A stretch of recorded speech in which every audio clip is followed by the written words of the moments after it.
at his worst, Triple H is still better than Vince McMahon. Tonight might have been the worst effort so far for Triple H in the new era of WWE. Monday Night Raw was not all that good tonight. Pittsburgh. I don't know where you thought you were, but clearly you thought you were at a fucking funeral. I don't think they realized that they were at a fucking wrestling show. Not all was bad, though.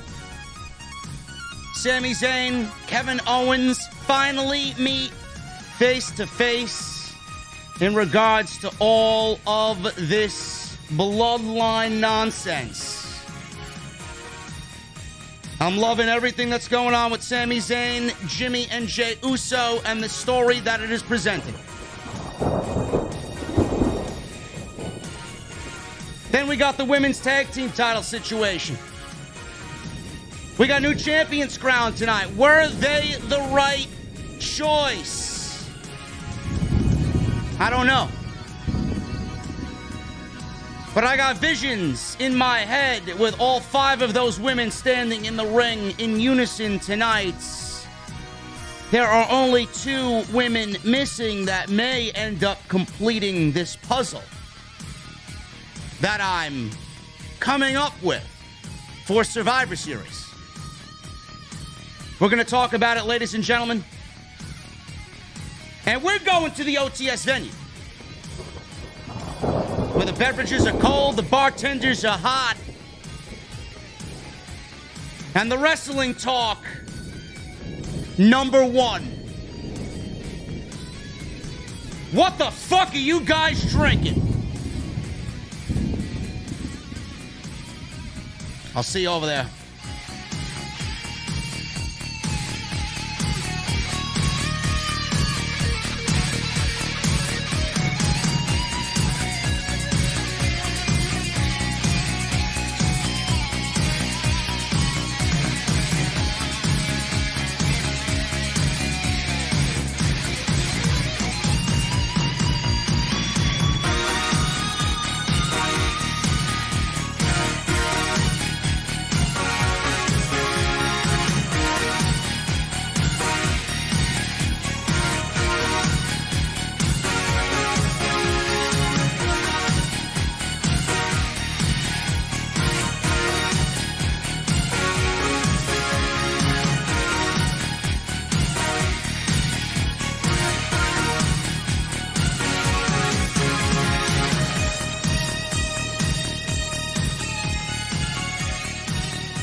AEW successful? Why is Tony Khan running his promotion better than Vince McMahon and Bruce Pritchard are running Monday night and Friday night? Long-term booking.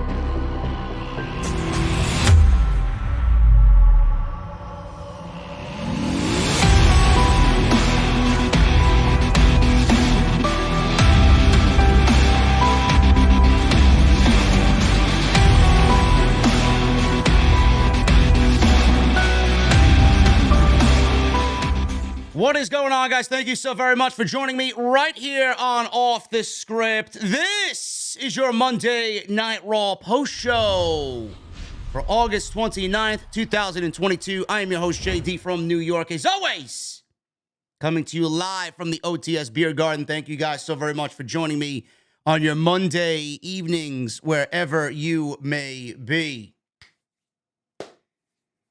Let's not beat around the bush, ladies and gentlemen. This was the worst Monday Night Raw so far in the Triple H administration, or in the Triple H era. Now, I know when you hear someone like me say that, that's so honest and open with you guys when it comes to the one thing that we love, professional wrestling. I don't like to hold my feelings back.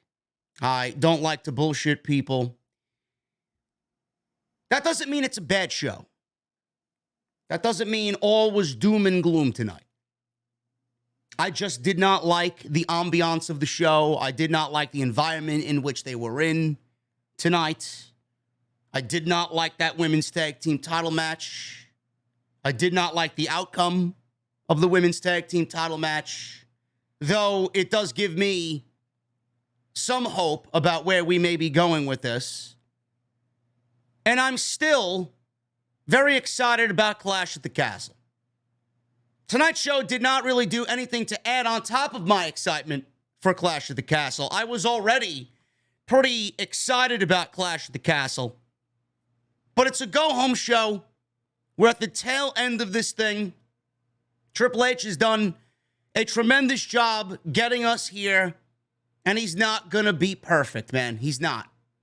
Nobody's perfect. Vince certainly wasn't perfect.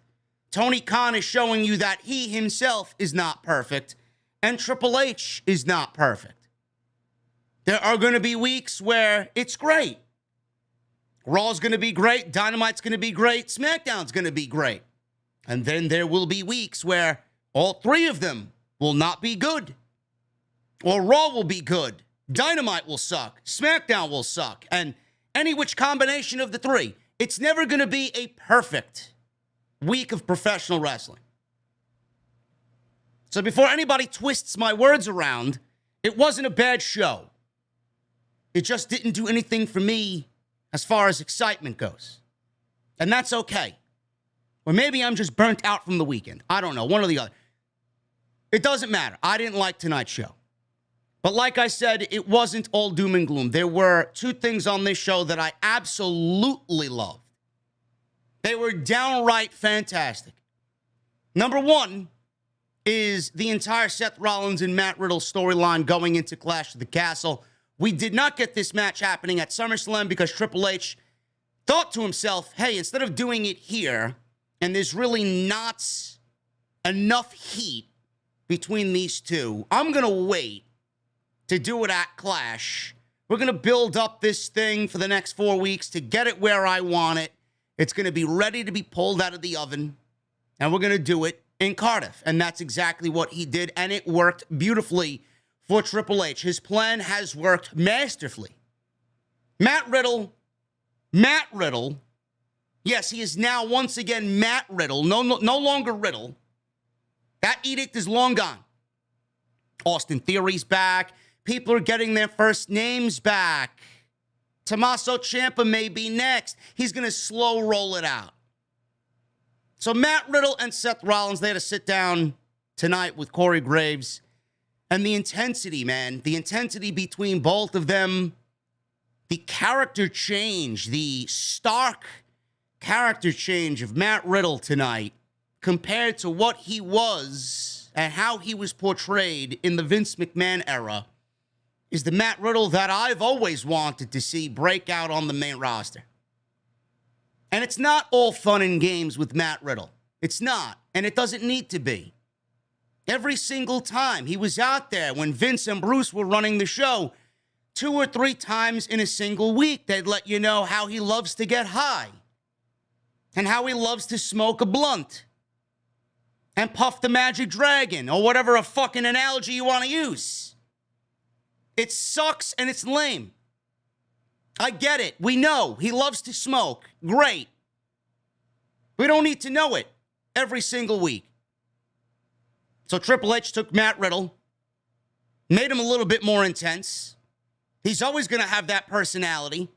But when it's time to fight, Matt Riddle is one of the most legit guys you have on that roster. So now it's time to fight. And that's exactly what we're getting here in this feud with Seth Rollins. And if you guys didn't understand when I told you already countless times, if you don't notice the change in Monday Night Raw, all you need to do is look at that extra segment that sit-down gave us after Corey Graves left and they thought the cameras were stopped rolling. All you need to do is look at the F-bombs that they bleeped out from Matt Riddle to know that Vince McMahon is not running the show and that this is a very different vision of Monday Night Raw, a Triple H vision. I loved everything about that segment.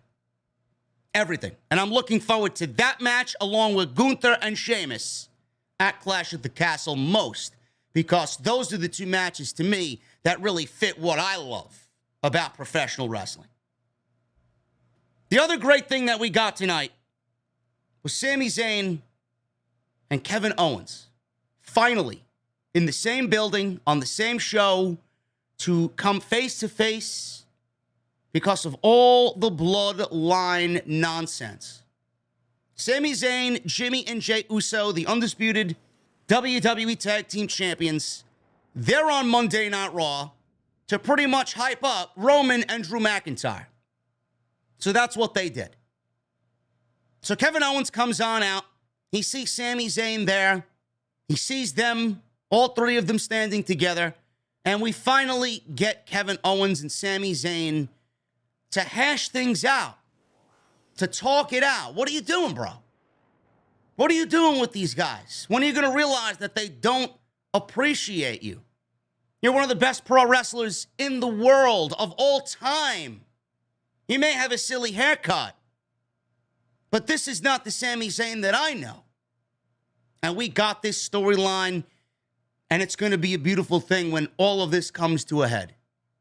Finally, we're getting what I think should be the end of the Usos title reign with Kevin Owens and Sami Zayn winning the tag team championships. More importantly, we have already seen what Triple H has done with Kevin Owens. We all know that Triple H loves Kevin Owens. Kevin Owens has slowly found himself on Monday Night Raw. Slowly. We got Fight Owens Fight. We got the prize fighter, Kevin Owens. We got the no bullshit, no absolutely fucking frills, balls to the wall, Kevin Owens. We got bare bones, Kevin Owens. This is the Kevin Owens that you and I fell in love with coming up from NXT. This is not fucking KO show Kevin Owens joking around and wearing ties and bow ties out there, interviewing others when people should realistically be interviewing him. This is the Kevin Owens that we've wanted. Triple H has told the story over the last 5 or 6 weeks slowly about how Kevin Owens is slowly finding himself. Now it's Kevin Owens' turn to get it out of Sami and convince Sami who he is. And he's going to help Sami find out who Sami Zayn really is. That's the most important part of this storyline to me. That's the part that I'm looking forward to. Not them winning the tag team titles, not even the actual match. I know those things are going to be fantastic just based on the greatness of all four guys. But the most important aspect to me in everything is storytelling and telling that story correctly. They have absolutely hit a home run with everything that they've done. I didn't get it at first. I thought this was just some bullshit that Kevin Owens, or rather Bruce Pritchard and Vince McMahon put together that did not ever possibly even sniff a Kevin Owens appearance. I didn't think they were going to go and do that. Sami Zayn and the Bloodline, I thought this was just something that they just randomly threw together and there was going to be no conclusion to it. Here we have Triple H taking prize fighter Kevin Owens and bringing Sami Zayn out and giving Sami Zayn the right treatment as well. I love it. I absolutely love it. This is going to be fantastic. We're going to go over what Triple H did here as far as the storytelling is concerned to really get us to that next level. And I can't wait to see what happens. Other than that, there really wasn't much on Monday Night Raw tonight. There wasn't. The women's tag team title tournament was a complete failure.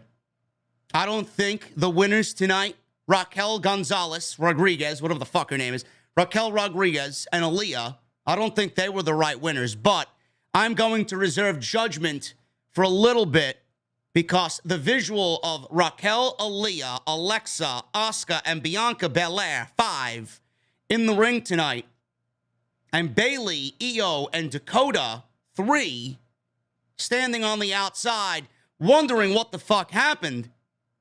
There's 2 spots open there.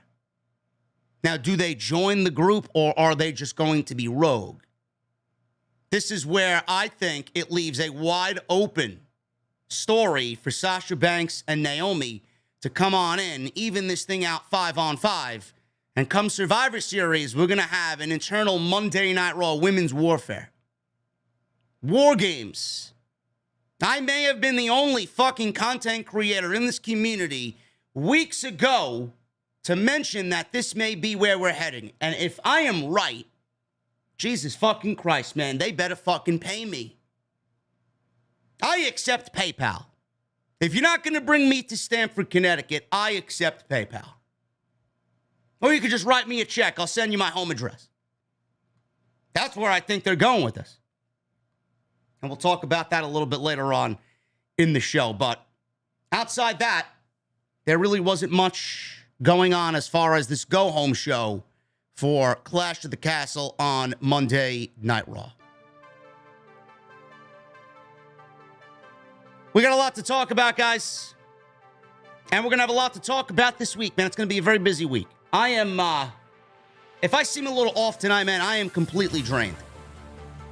I have been on top of my game pretty much all month, but this past week, Monday, Tuesday, Wednesday, Thursday, Friday, Saturday, and then we were live on Fight TV last night, Sunday, and now Monday again. 8 straight days. 8 straight days of streaming. I'm beat. I just want to sit in my fucking office and play some Destiny 2, man. That's all I want to do. That and sleep and be bothered by nobody. But I can't do that. I got a job to do and an obligation to you guys. But I appreciate you guys hanging in with me. Last night we were live on Fight TV, man. I enjoyed what I do very much with Solid Monster and my boy, Dr. Hillary P. Wisdom on commentary. 3-man booth for House of Glory. I thought we did great last night. The in-ring work was as good as ever. I thought everybody on the show from top to bottom absolutely killed it. But if you want me to be honest with you guys, if you watched the show and you guys tuned in, which I'm very grateful for, I know exactly what you were thinking because I was thinking the same exact thing, and so was Jason. All I will say is politics in pro wrestling, man, I fucking hate it. I absolutely hate it. DQ should only be done when absolutely necessary, and I do agree with the sentiment of the live audience. Way too many DQs last night. Way too many. So we will fix that. We will fix that going into the next show, September 24th. But we appreciate everybody that joined us on Fight and came to Terminal 5 last night. Follow me on social media at JDfromNY206. That's Twitter, Instagram, TikTok, Cameo. All your social media is linked down below. Go and follow me on social media. Hit that thumbs up. I need 1,000 likes, and that is the minimum. So make sure you guys go and hit that thumbs up. Helps me out. Helps the channel out. I appreciate you. Super chats are open. Get them on in. We're going to hang out with our cold beverages at the end of the show, and we will go over whatever you guys want to talk about. Memberships for the next 2 days are still 50% off. Get them on in. If you guys want to be a VIP member here, channel member on Off the Script, get them on in, man. Half off, 50% off. Hit that join button down below. Go check out all the other content on the channel. And tonight's show, Off the Script all week, is sponsored by DraftKings. You guys have an opportunity to win your share of a $10,000 prize if you guess correctly what's going to happen at Clash at the Castle. DraftKings.com, code JDfromNY. You guys can enter and play for free. So thank you to DraftKings, as always, for sponsoring Off the Script all week long, especially tonight on the Monday Night Raw post show right here on OTS. Let's start at the top, man. By the way, just a programming note. There will be an OTS Extra around 11 a.m., 12 noon tomorrow. There was news that WWE is definitely actively seeking Braun Strowman and possibly Jonah, a.k.a. Bronson Reed, to come back to the company. So I will give you my thoughts on that, as well as FTR being removed from the AEW Fight Forever video game. I felt like I needed to chime in on this to set the record straight. I will let you guys know what I think tomorrow on OTS Extra, so you guys will get that bright and early on Tuesday afternoon. Yes, no Braun. No Braun. I hope to God not. Anyway, Monday Night Raw. We started Monday Night Raw. By the way, Pittsburgh, you all suck, okay? Pittsburgh sucks. I know some people from Pittsburgh. I know some very good people from Pittsburgh. My boy Brian Ghoulish. My boy Juicy, right? And Justin LeBar. All my CSR crew. Love those guys. They're all from Pittsburgh, but I know they were active in the crowd, but the majority of this crowd tonight, man, this shit sucked. I don't even think they realized they were at a pro wrestling show. They might have forgotten where they were.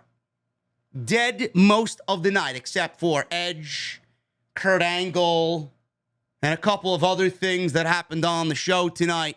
It's pretty much it. This crowd was a non-factor. But I will say this, man. I enjoy a genuine, organic crowd, and I'm glad they don't pump this shit in with the fake crowd noise. Because that's obvious. The crowd is not really reacting, but all of a sudden I hear a fucking stadium of 10,000 people going crazy, and it doesn't really line up. So I will take these types of crowds 10 days out of 10, but, I mean, you got to make more noise than that. And like I said on day one, man, like I said on week number 1 with Triple H, you know, a lot of these people, they're really not really, they're not in the know. They don't know what Triple H is doing. This is new to them. I don't know what they were expecting. I don't know why they think Vince McMahon and, you know, Monday Night Raw was the way that it has to be. It's going to take a little bit to really break these people of that trance of what we got during the Vince McMahon, Bruce Pritchard era. We're getting more wrestling now. We're getting more story on Monday Night Raw. You're just going to have to get hip and get with the program. You'll get there. Some of us are already at an advanced learning rate. But you'll get there. You may get left back, but you'll get there eventually. And you'll realize that when you get there with us, that it's absolutely glorious and better than what it was. Dolph Ziggler and AJ Styles, they're a tag team here tonight anyway, and have been kind of friendly with each other. They went 2-on-2 tonight against Finn Balor and Damian Priest. Now, Dolph has been teaming with AJ for a little bit, and AJ has had obvious feuds with Finn Balor and Damian Priest. This is nothing new here. AJ and Finn absolutely were going at it with Judgment Day before Finn Balor turned on AJ and joined the Judgment Day. So, 2-on-2 match here. Nothing yet before this match was made tonight was announced for Judgment Day or AJ or Dolph for Clash of the Castle. That changed as we went on through the evening. Styles hit Priest with a diving forearm on the outside. We got a commercial break relatively quickly as soon as we start the show. Balor was in control. He was working over Ziggler. And Balor wanted to try for a Styles clash, it looked like. It might have been a power bomb. It might have been a Styles clash. We'll never know because Ziggler countered whatever Finn Balor was doing into a famouser. Then there was this weird spot with Damian Priest. He ducked a forearm and Styles held up so that he wouldn't hit Balor, who was on the apron. I don't know what was going on there. It might have been some miscommunication. Instead of stopping for Balor, it might have been that he, I guess, got confused and Rhea Ripley was supposed to be up there. Why would Styles stop for Balor? He would only stop short if he was running full steam ahead at a female, because that's the right thing to do. So we don't know. There was a little bit of a miscommunication there. Priest shoved Styles, who bumped into Balor anyway, and tried to roll up, only got a 2 count. Styles then follows up with a calf crusher. Balor helped Priest get to the ropes to break the calf crusher. Ziggler had Priest pinned with a roll-up. Referee was distracted by Styles for no reason whatsoever. And Ziggler fought off Balor with a super kick. All of a sudden, turns around. Priest grabs him by the throat, delivers an absolutely devastating chokeslam that he calls South from Heaven. That gets the 1, 2, 3, and Judgment Day is victorious here over AJ Styles and Dolph Ziggler. After the match, they threw it to the back, showed it up on the Titantron. Edge speeds into the building in a big Jeep SUV, and he gets out and he walks out to the arena with a microphone. Judgment Day's watching this. They were about to walk up the ramp and go to the back after they had taken care of AJ Styles and Dolph Ziggler, but they were going to stand their ground, and they took microphones and they got in the ring, and they were going to wait for Edge to come on out, and they wanted to address Edge face to face, and I thought this was great. I thought all this was great between all 4 of these guys. So Ripley is in there, and she's really acting like the leader of Judgment Day. If you guys want to ask me who I think the leader of Judgment Day is, it's absolutely Rhea Ripley. And I have no problem with that. I think she's a great fucking leader. I do. And she's playing the role great. This is the best Rhea Ripley has looked on the main roster. I don't know what had happened and what changed, but I am going to associate this with the handcuffs being off. I honestly felt like they were so fucking tight around her wrists and her ankles, and it wasn't doing her any good. Now that the handcuffs are off and she's able to be herself and really kind of envelope herself into this gimmick and into this Judgment Day group, now she's doing what she needs to do. Now she's kind of taking it upon herself to project Rhea Ripley to us. She looks great. She sounds great. I think everything regarding Rhea Ripley has been the best it's ever looked so far on the main roster. And that is me being honest, because I've been so critical of Rhea Ripley in months prior. Promo ability not being there, very nervous standing next to Balor and Priest, not really believing in the role. She has now settled into this role, and she has become a believable act and a part of Judgment Day. And now I can't really unsee her in Judgment Day. She fits the group so perfectly. And this is the Rhea Ripley that I think we've all wanted for a very long time. So many downs compared to ups. This is the first major up for Rhea Ripley on the main roster. Rhea Ripley called for Edge to come to the ring so she can slap what's left out of his manhood. Balor yelling so much that he had this huge vein popping out of his neck. He was complaining about Edge and Rey Mysterio getting documentaries on A&E. He says, what about his A&E special? Priest told Balor, take it easy, take it easy. Then he took the microphone and said, Balor is not telling any lies here. Priest is also really living this role and really enveloping himself into the group. He sounds fucking great, too. I don't think he's looked any better than he does now on the main roster. He's even coming into his own, man. Balor as well. Balor's always been great.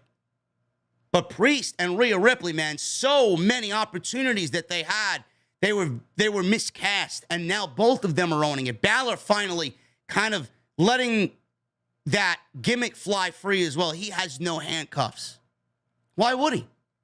Why would he in a Triple H era? There's one guy on this roster that Triple H is going to trust to go out there and do what he's got to do. It's Finn Balor. Finn Balor was the face of NXT for how many fucking years? Triple H knows exactly what Finn Balor's capable of and what he can do. He knows how to work Finn Balor. Go out there and do it. I don't need to babysit you. This is why Triple H being in charge is such a beautiful fucking thing. So he told Balor to take it easy. Priest said Beth is the only one who wears the pants in this family, but she's not even there with Edge. He said they're not in Toronto and he doesn't have his friends, so let him finish him now and give him his Judgment Day. So Edge comes on out, and crowd finally woke up from their deep slumber. One of the very few times that this crowd actually came alive. So Edge is out there with the microphone. He told them they made some valid points, but also some ridiculous points. Edge says he didn't come back to steal their glory because he already had his glory. He said their ego was too big and got in the way of seeing things clearly. He says he's not in his hometown, and he doesn't have Beth Phoenix here with him. He told Priest, though, that he and his wife both wear the pants in the family because, let's be real, it's 2022 and not caveman times. He then told Damian Priest he will be single for the rest of his life. I think Damian Priest can get any woman he wants, but that's just me. I don't know. Edge took digs at their style and mocked Priest's voice. He says he didn't come here alone. He stood on the ring apron, and all of a sudden, Dominic and Rey Mysterio attack on the other side of the ring, attack Judgment Day with kendo sticks. Edge joined in. He brawled with Damian Priest. Dominic and Rhea Ripley were the two left standing in the ring. So Balor was fighting with Rey. We got Priest fighting with Edge. And we got Dominic in the middle of the ring with Rhea Ripley, which is everybody's favorite thing coming out of this group. What is Rhea Ripley going to do to torment Dominic Mysterio this week? She didn't really do much of anything. But what she did is stop him from attacking her with the kendo stick. It was almost as if Dominic was in a trance. It's almost as if Rhea Ripley looked at him with those pretty eyes, and all of a sudden he melted into a puddle of jello. He stood there. She calmed him down, spoke softly to him as if she was almost like a ghost whisperer or a horse whisperer or one of those fucking, just soothing therapists that you just listen to and they fucking put you in a trance, right? That's exactly what Rhea Ripley did here. All of a sudden, he stops, and she's inching closer and closer and closer. She puts her hand out, and she grabs the kendo stick and slowly takes the kendo stick away from Dominic Mysterio.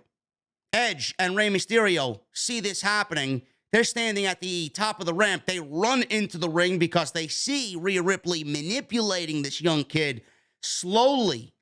They get in there, and they stop whatever was going to happen next. Rhea Ripley standing there in the ring with the kendo stick, 3-on-1, ready to fight all three guys. Damian Priest and Finn Balor pull her out of the ring. I don't know what you guys think, but I think Dominic Mysterio's turning on the fucking team of Edge and Rey Mysterio at Clash of the Castle, and he's joining Judgment Day, and he's going to be Rhea Ripley's little pet bitch. That's what I think's going to happen.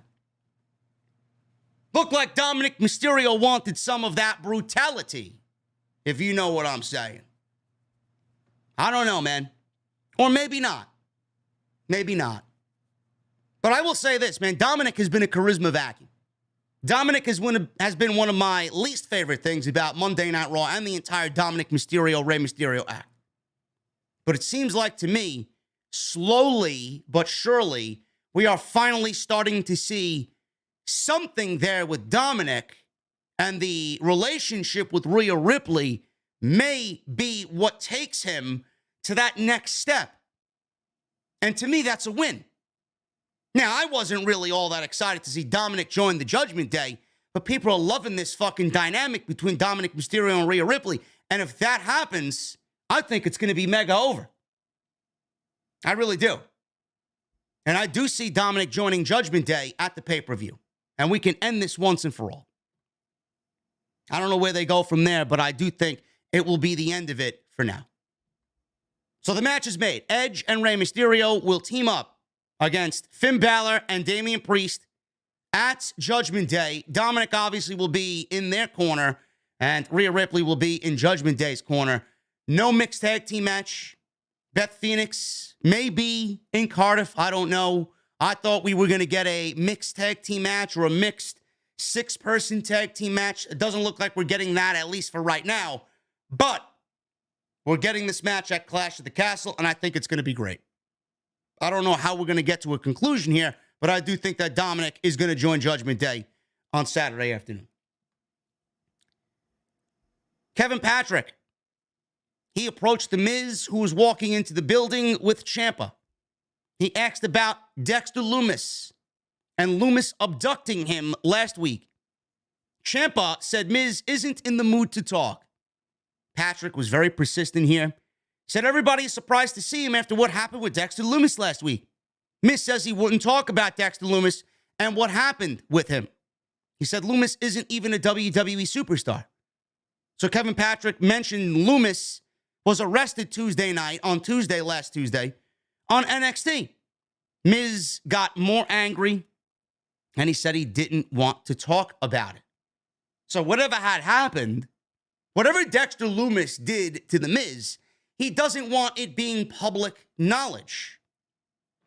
What did Dexter Loomis do to The Miz? I don't know. That's the whole fucking thing now. Why isn't Miz speaking? Why doesn't Miz want to talk about it? So he just left it at that. I don't want to talk about Dexter Loomis. Alexa Bliss, Bianca Belair, and Asuka, they had a squash match tonight to get themselves prepped for Clash at the Castle. Don't know why the Monday Night Raw Women's Champion needs to be prepped before pay-per-view, but here we are.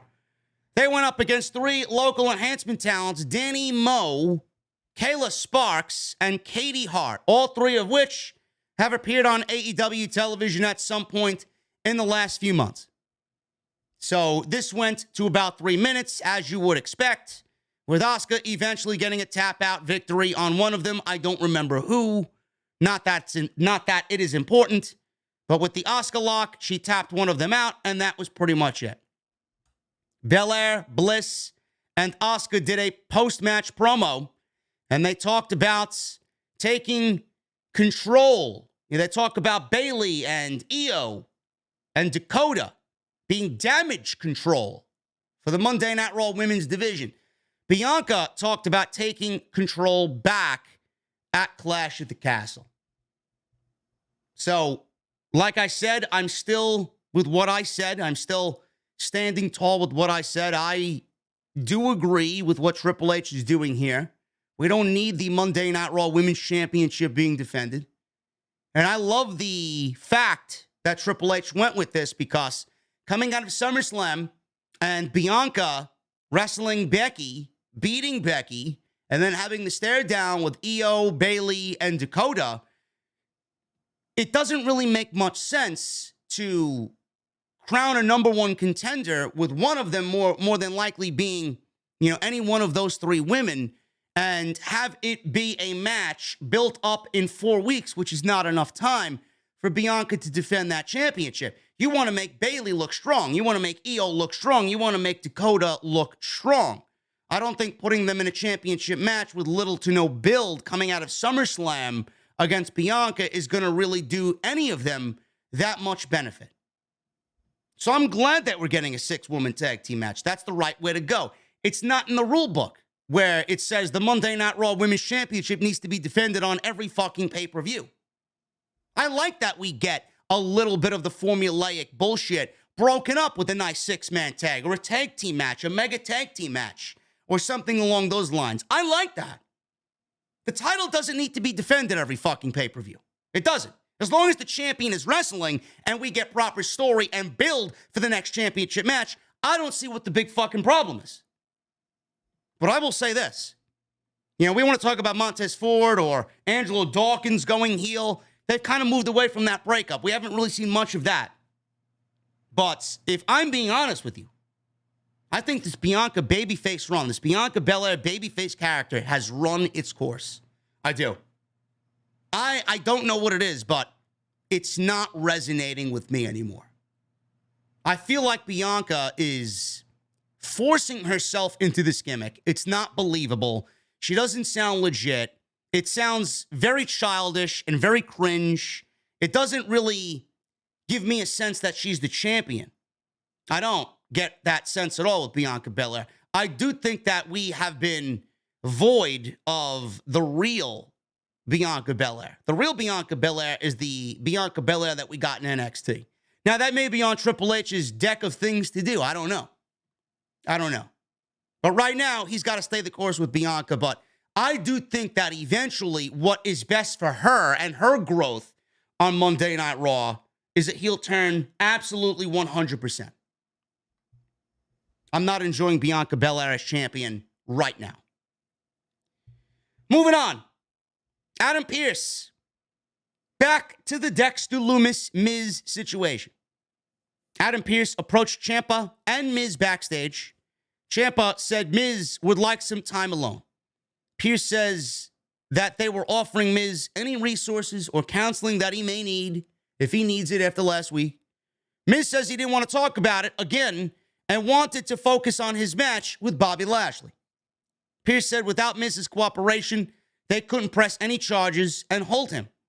Pearce said the Miz is not talking, and you not talking is making it easier for Dexter Lumis to get away with everything that he's done.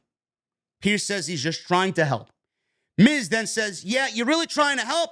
You putting me in a match with the United States champion tonight, knowing what I've been through, is not really help. So he flat out told Adam Pearce that what he did tonight by putting him in a match with Lashley is not helping him. Pearce asked Miz, what have you been through? Why don't you tell me what you've been through so we can help you? Ciampa told him to just leave. We got Kurt Angle back on Monday Night Raw.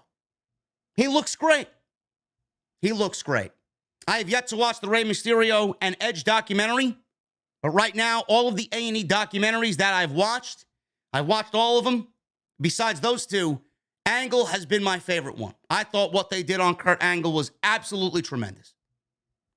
Good to see him in good health, or at least as good as he can be, knowing what he's been through. He looks great. A little bit older, of course, but everybody's going to age, right? And we got Kurt Angle in Pittsburgh. Crowd went crazy for him. He came out wearing a tracksuit, came out wearing his Olympic gold medals. So he's out there in the ring, and he was soaking it in, happy to be back in Pittsburgh, and he was interrupted almost immediately by Chad Gable and Otis. So they're in the ring, and Gable said Angle was a personal hero of his. He said Alpha Academy are looking for a new member. He said, unfortunately, there's candidates among the moronic mouth breathers in Pittsburgh. Fans booed, and Gable asked fans to show respect because there's an Olympic hero in the ring, and also Kurt Angle. Chad Gable is absolutely fucking incredible. He is. Chad Gable is in the top 3 of some of my favorite things on Monday Night Raw. Absolutely love him. So Gable started to shoosh Kurt Angle. Angle asked if he just shooshed him. Did you just shoosh me? So they go back and forth, and they shooshed each other, which didn't really feel like a Triple H thing. This definitely felt like a Vince McMahon, Bruce Pritchard thing. But, you know, to see Kurt Angle healthy and happy on TV, and, you know, Chad Gable just fucking being humorous and funny and just living his fucking best life and owning his gimmick and shtick as well, I didn't mind it too much. But it definitely felt like a Vince McMahon, Bruce Pritchard type of segment. So they went back and forth, yelling and shooshing each other. Gable told Otis to show Kurt Angle what happens when you disrespect the Alpha Academy. So Angle did not want to join the Alpha Academy. They presented him a jacket. He said no. Out come the Street Profits, and they ran in the ring wearing black and gold. Now, I've seen some people mention, oh, look, Montez and Angelo Dawkins are wearing black and gold. Yes, they weren't wearing black and gold because it signified NXT black and gold. They wore black and gold because that is the colors of the Pittsburgh Steelers. I don't see why people were making a big deal about what they were wearing. Normally, the Street Profits come out wearing, you know, what they did tonight in conjunction with whatever city they're in and whatever the major sports team is.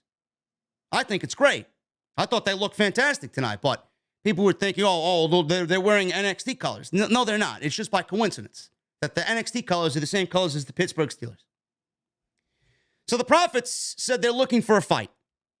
Gable told the crowd to shoosh the hell up. He says they have conditions before they accept this match. Gable said after they beat them, Angle has to join the Alpha Academy, and does whatever he orders him to do as he coaches him to the next level, baby. Montez Ford asked if it's true, and Angle said, oh, it's true. It's damn true.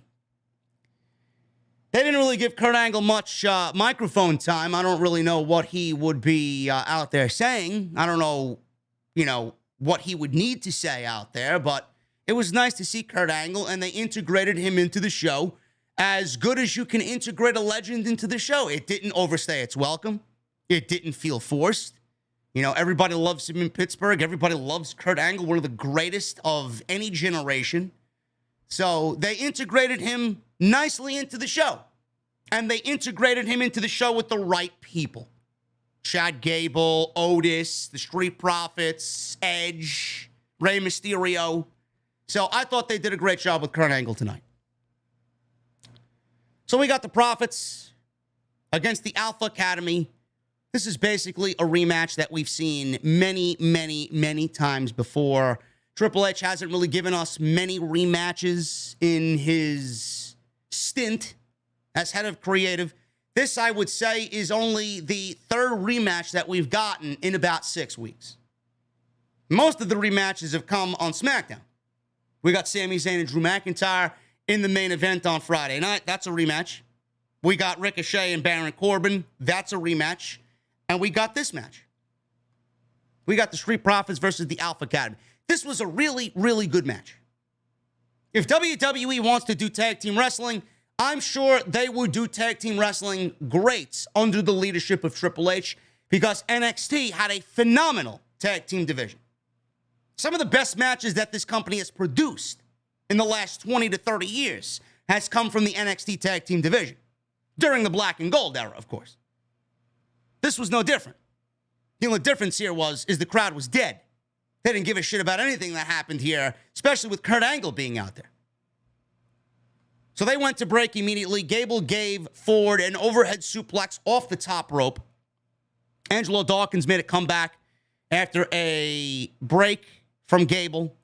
Gave Gable a silencer, one of his signature moves for a 2. Gable gave him a German suplex and reversed a Montez Ford high cross into a pin for a 2 count. Gable then followed with a Northern Lights suplex for a near cover, or a near fall. Otis slammed Ford. This was before Gable followed with a diving headbutt. Dawkins ran in from the outside to break up the cover at the last split second.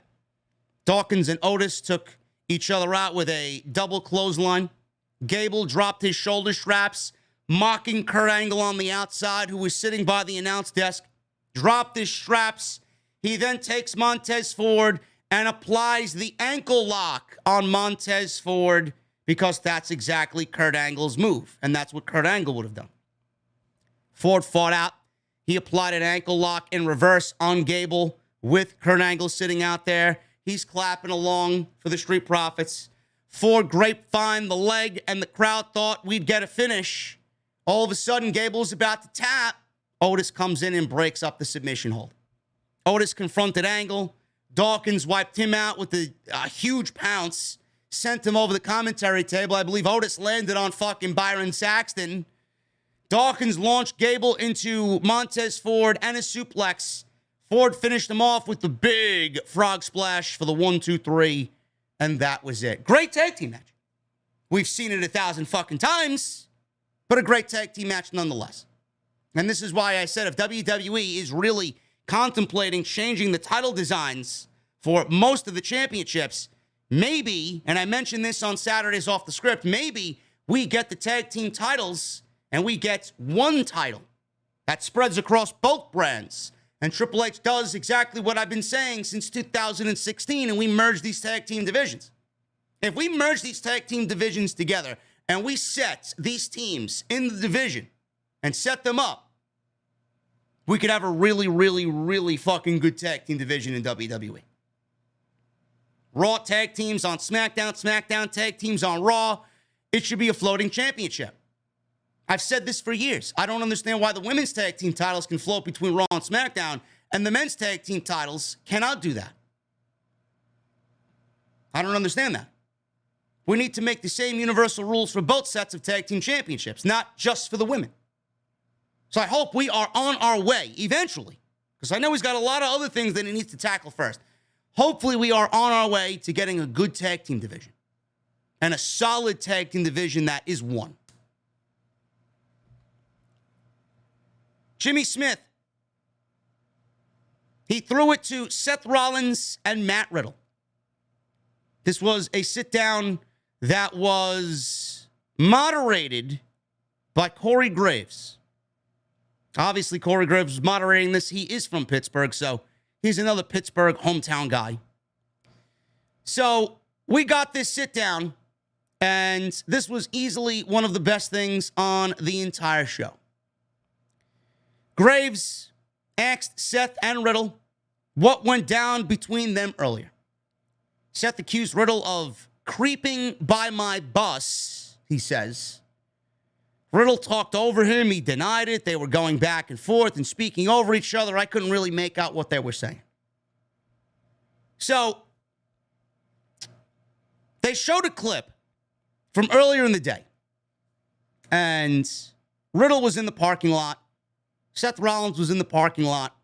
They ended up brawling in the parking lot before Monday Night Raw. Triple H also called up the NXT parking lot, which is the most dangerous place in all of America. He brought it up to Monday Night Raw. So they were brawling in the parking lot of the arena tonight, the PPG Paints Arena, I believe, in Pittsburgh.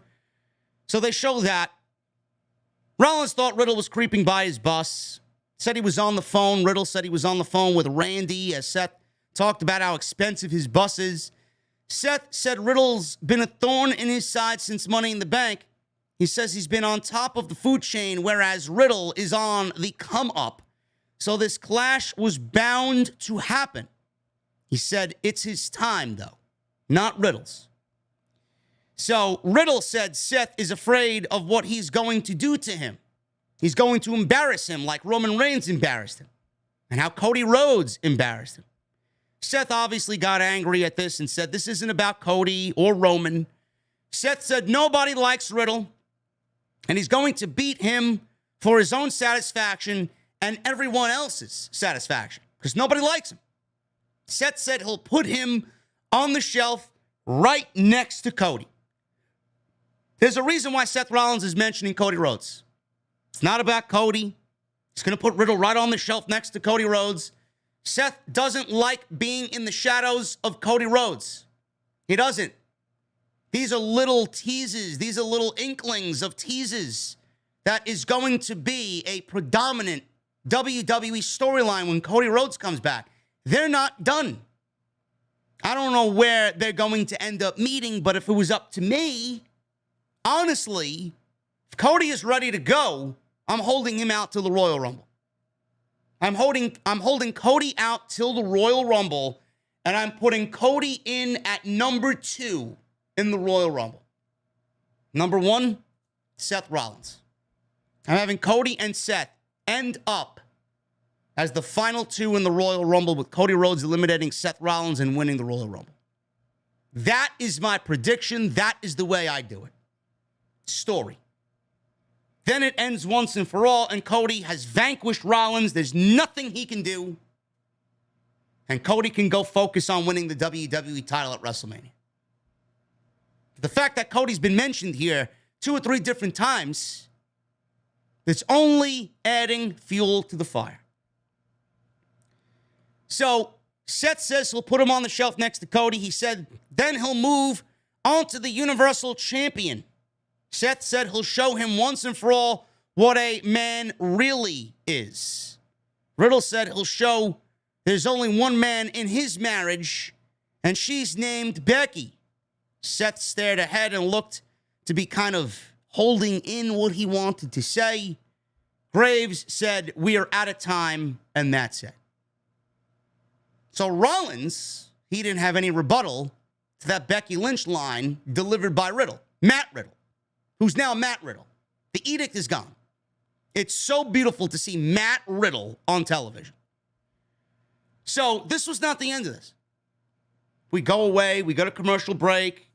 We go to Miz and Ciampa backstage. Miz quickly turns around and sensed, something was not right backstage. He turned around. He saw a security guard. He's all right for now. Dexter Lumis is nowhere in the vicinity of The Miz. So after this, we go back to Matt Riddle and Seth Rollins. So Riddle was taking off his microphone, the sit-down, split-screen sit-down, taking off his microphone. Seth asked Riddle, are you still there? And Matt Riddle says, yeah, bro, I'm still here. Taking off his microphone.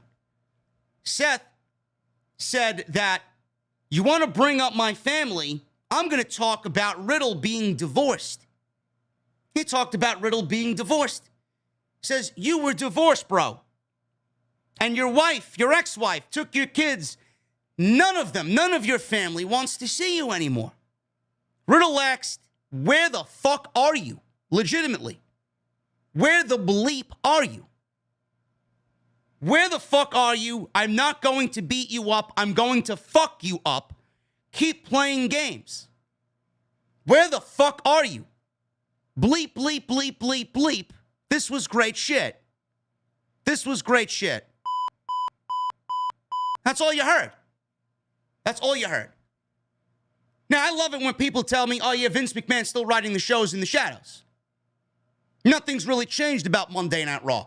This would have absolutely never happened. Ever. In a Vince McMahon era on Monday Night Raw. F-bombs being thrown? I cannot remember the last time that WWE bleeped out the word fuck. If you don't think that's a big deal, that is a huge step forward for Monday Night Raw and WWE and their storytelling. And they're not going to abuse it. They're not going to do like AEW where pussy and shit and asshole and all these other words that you're really not used to hearing on TV said every week. Triple H is going to save that type of language for something like this to really bring the feud to the next level. The placement of this was absolutely fucking perfect because it took what already was an intense feud and it took it to the next level, and it made me more interested in seeing what they produce, both of them, both Matt Riddle and Seth Rollins at Clash of the Castle.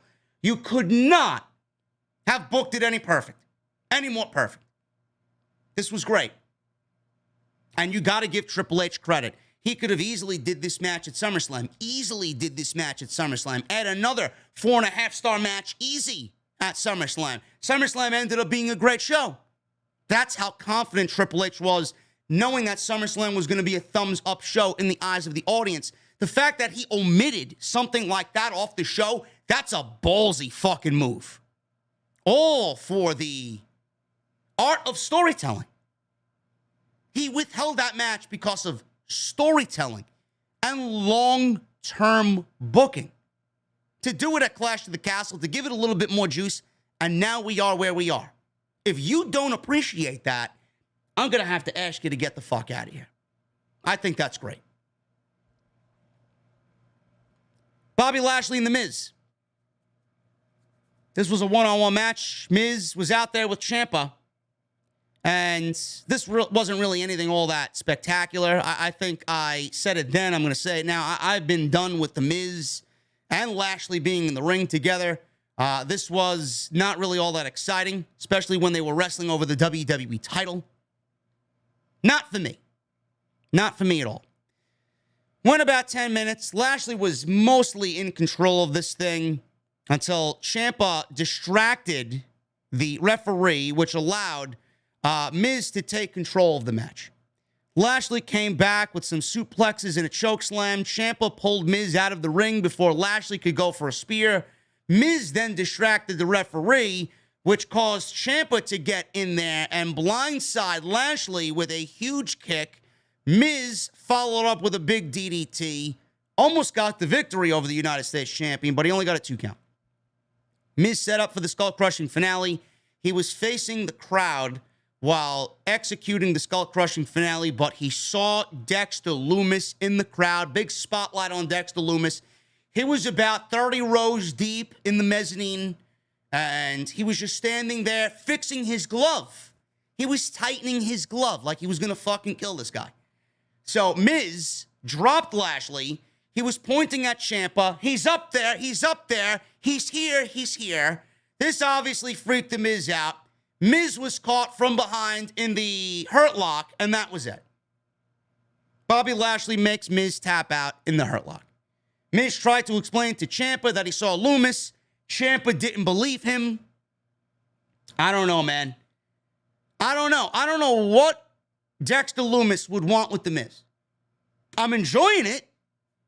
I'm enjoying it greatly, but I don't really know. I can't really put my finger on why Dexter Loomis would be so enthralled with The Miz. What is it about The Miz that he wants? Does he want to eliminate Mike Mizanin so he can have Maurice all to himself? Does he want to eliminate bad wrestling off the show so he's going to take out Miz and get rid of him? What is it? What does he want with The Miz? Or is Tommaso Ciampa setting him up? Is Tommaso Ciampa in cahoots with Dexter Loomis? How is Loomis getting in the building? He's not a signed WWE superstar. How is he in the building? He's got to be working with somebody to get access to get into the building. I don't know. I don't know. Very, very interesting situation. And I like what's going on here. And I've said this from day one. When we saw Dexter Loomis on day one come back to the company, him and what he brings to the table and the character and the gimmick and the story here, it's different. You don't really see this type of thing on Monday Night Raw. Stalking angles, abduction, creepy fucking Dexter Loomis wanting to murder people. I love it. This is exactly what I hoped for when Dexter Loomis was playing this role full-fledged 100% in NXT before they turned him babyface and they ruined his entire character. I think this is awesome. I just don't know why. Maybe he's in cahoots with the psycho killer, Tommaso Ciampa. We will see. They had a very, very funny throwback segment with Edge in the back with Kurt Angle. And I thought this was great. This was a really sweet throwback to what they did all those years ago. And we got Edge and Angle backstage. They played off the segment from years ago where Edge showed Angle pictures of their past with insulting messages written on the back. The first one he showed didn't have anything written on the back. And Kurt Angle was like, you're not going to get me with this shit again, okay? So he looked at the picture, and then he looked behind, and there was nothing written there. But every other one that Kurt Angle looked at, there was something written on the back, and it was insulting messages to Kurt Angle. And then the final picture that he showed Kurt Angle had an arrow pointing up, and it says, I still suck. So he realized that Edge played him for a fool again. Rey Mysterio and Dominic were sitting there laughing and smiling at the expense of Kurt Angle, and I thought it was a nice throwback segment. I thought that was awesome. Usos and Sami Zayn. We're going to get into this segment in just a second. I want to check the chat. I want to thank you guys, nearly 3,000 of you in the OTS Beer Garden tonight. I would really appreciate it if you guys can hit that thumbs up. We are 11 likes away from the minimum of 1,000. Get them on in. Super chats are open. Get them on in. We're going to hang out at the end of the show. Memberships, they are open. 50% off. Get them on in. You got 2 days left to get those memberships in if you want to become a VIP channel member right here on OTS. Tonight, sponsored by DraftKings. I'm going to shoot it over to DraftKings, and you guys are going to sit tight. I'll be right back, and we'll get into this segment with Usos, Sami Zayn, and Kevin Owens. This was easily the best part of the show tonight. Loved everything about this. I'll be right back, guys. Tonight's show sponsored by DraftKings. Code JD for your share. Free shot at a share of $10,000.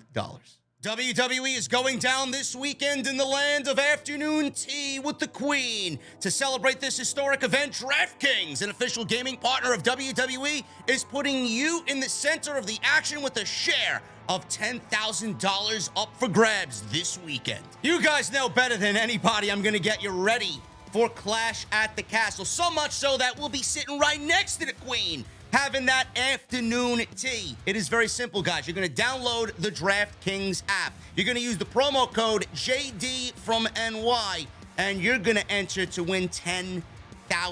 You're going to answer questions like, who is going to make a surprise appearance? Who's going to win that big, undisputed WWE Universal Championship match between Drew McIntyre and Roman Reigns in the main event?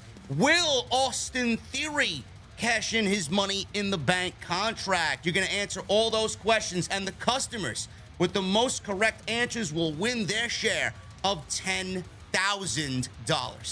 Download the DraftKings app now and use that promo code JDfromNY to enter the free WWE Predictions Challenge for Clash at the Castle with $10,000 up for grabs. So use that promo code JDfromNY now and enter the free $10,000 contest only at DraftKings, an official gaming partner of WWE.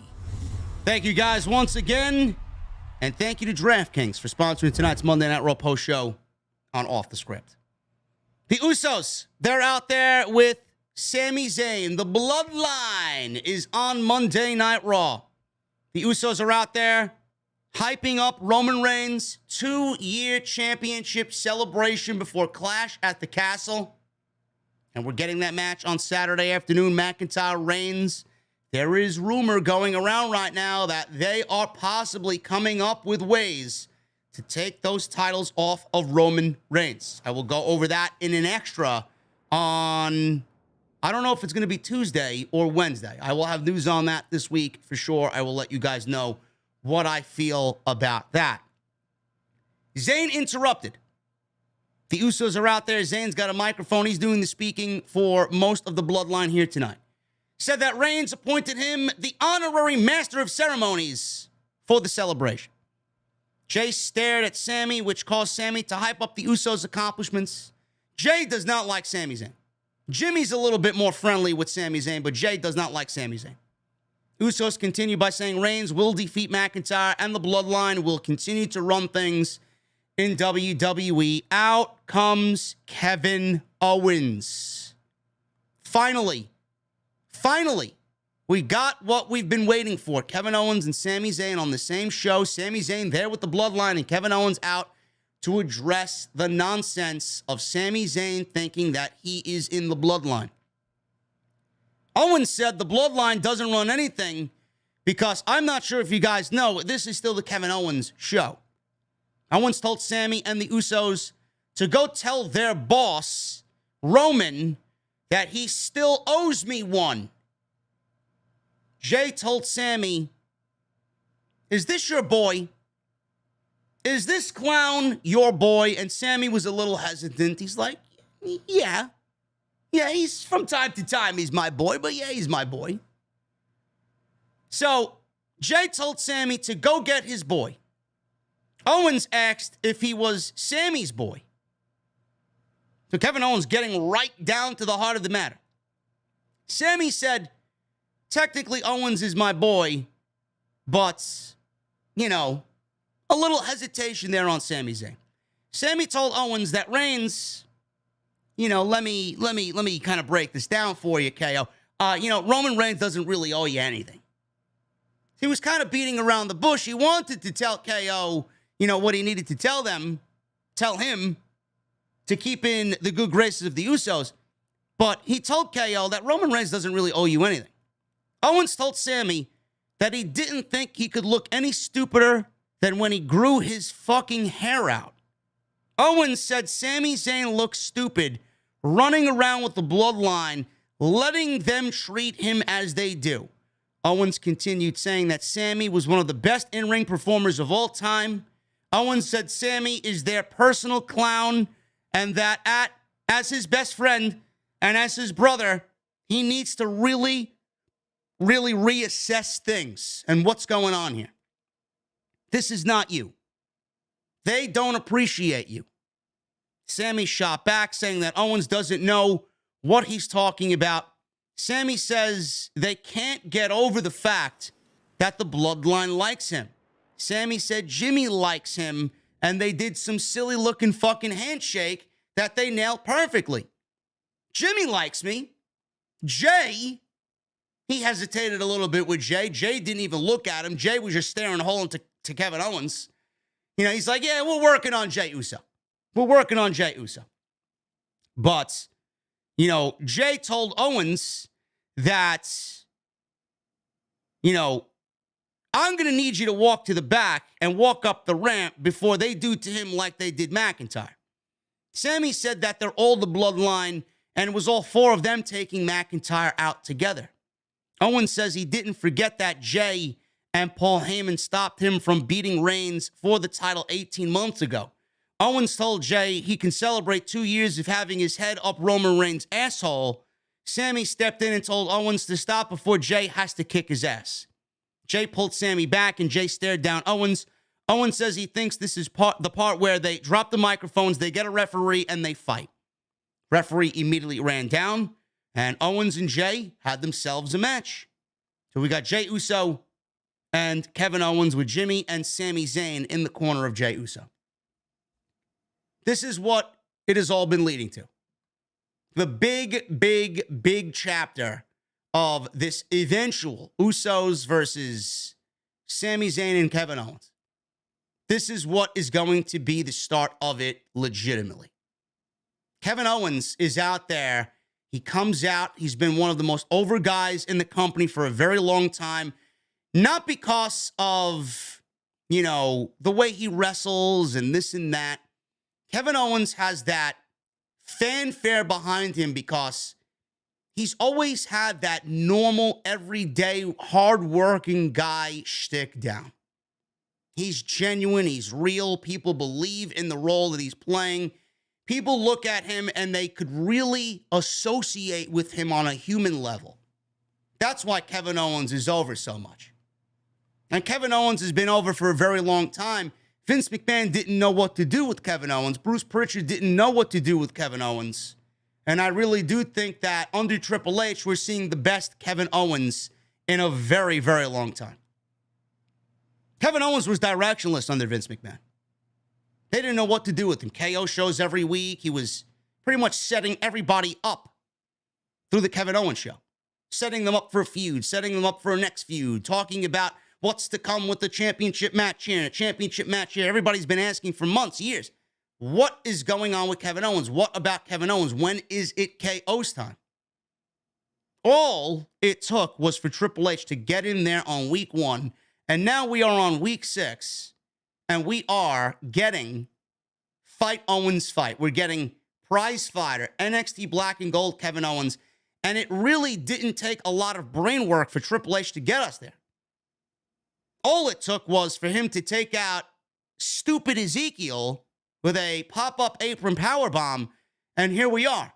Kevin Owens finally has realized who he is. He's shed the jokes and the comedy and the bullshit. And he finally realizes who he is. Now, the part of the story that gets me most excited is we know who Kevin Owens is, but now Kevin Owens is going to help Sami Zayn find out who he is because he's gone through it himself. This is a lifelong friend.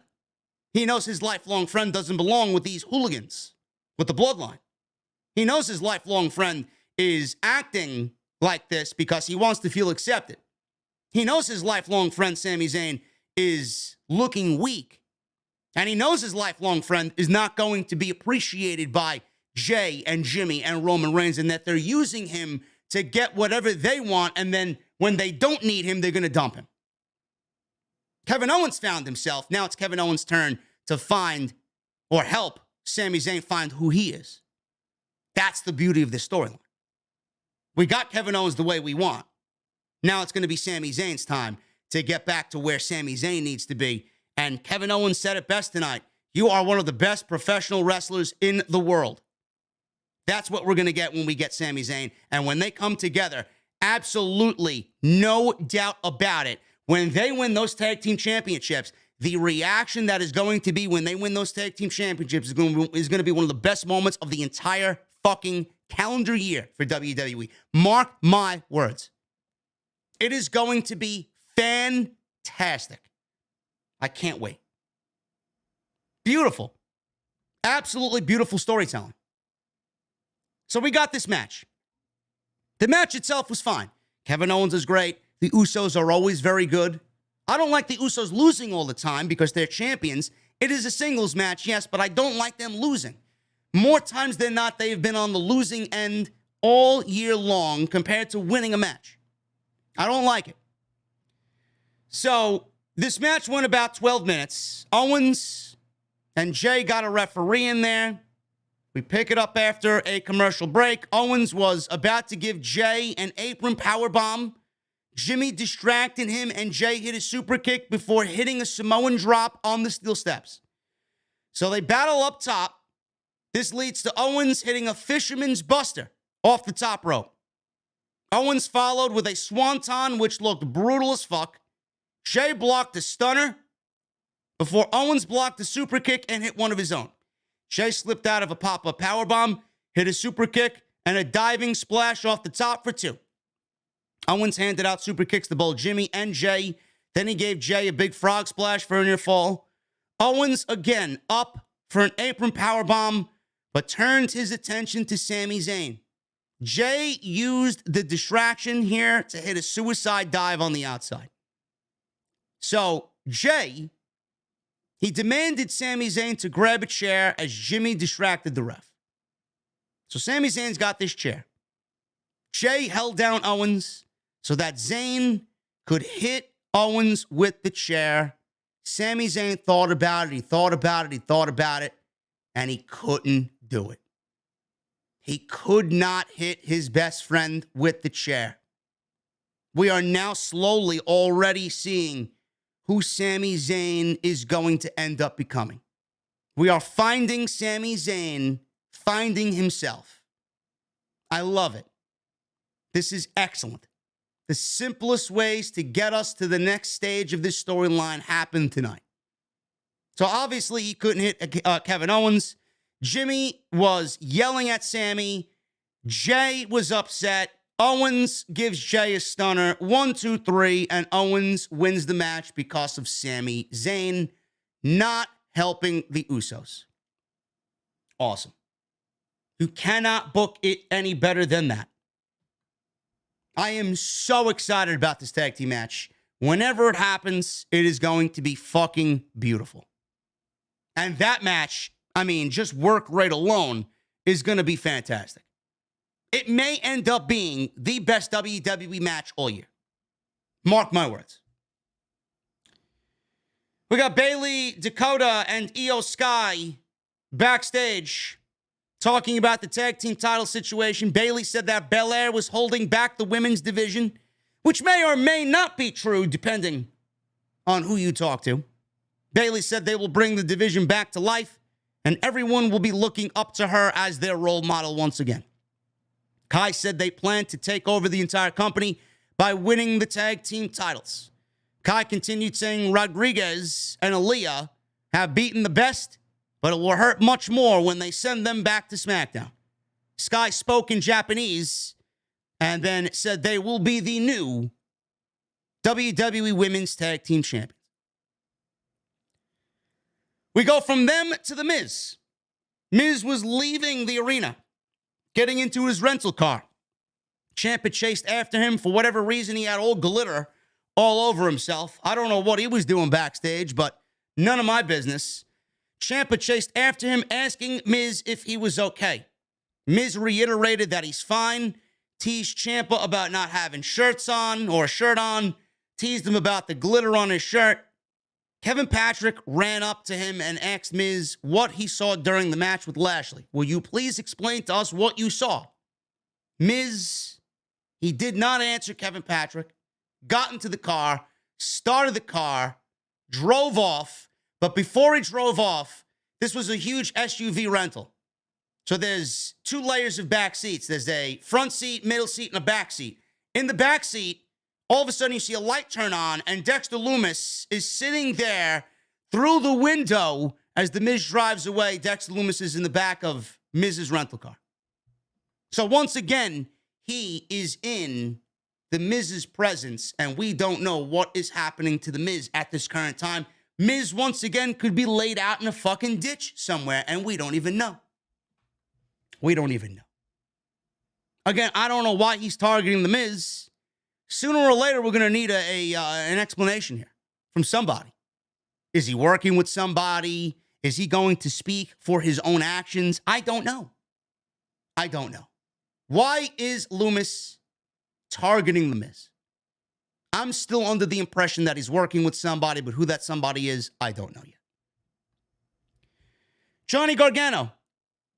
He was being interviewed in an empty arena. This was obviously the PPG Paints Arena before the show started tonight. He was being interviewed in an empty arena here. Gargano said being back in WWE is everything to him and said he hasn't been in the ring in 9 months. The longest he's been away since he's been 8 years old. The interviewer then asked if Theory ruined it. So we're not there with Austin Theory yet, but we're going to slowly roll it out one after the other. We got Matt Riddle tonight. Maybe next week we'll get Austin Theory. And then maybe the week after that we'll get Tommaso Ciampa back on TV. He asked if Theory ruined it. Gargano said no, and that he was happy to see Theory. Gargano said Theory has every genetic gift that he didn't have. Gargano said Theory didn't even call him when baby wrestling was born. So Theory didn't call Johnny Gargano to check up on him when the kid was born. Theory, all of a sudden, you see Theory walking down the steps of the empty arena here. You see the briefcase come into frame. He showed up and he sat right behind Johnny Gargano. Gargano got up, very defensive. Theory said, no, I'm not here to fight. You super kicked me, not the other way around. Let's talk. I just want to talk.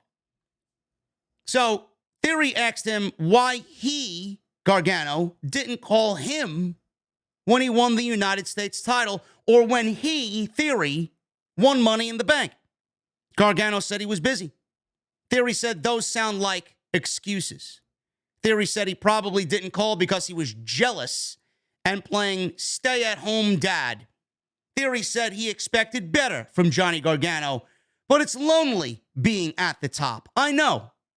Theory welcomed him to Raw and said good luck because now you are swimming with a sea full of sharks. I like this.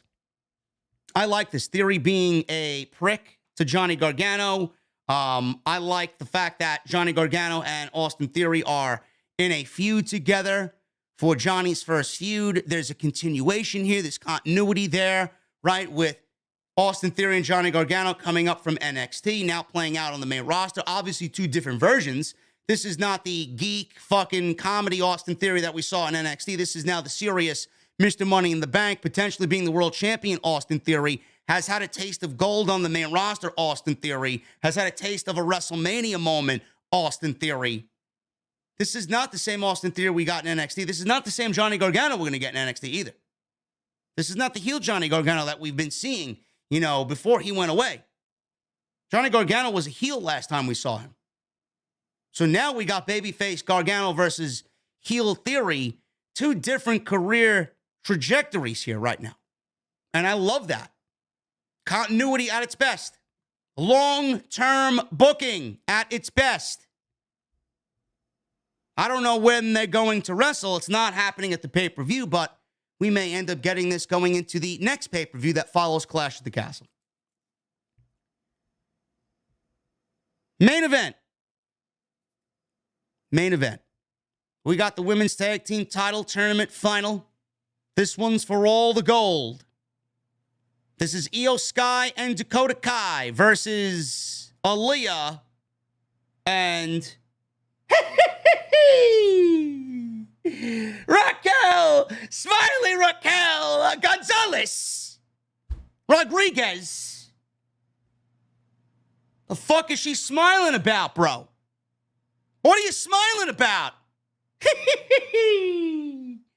She's out there doing 99% of the work. I don't know what the fuck she's smiling about.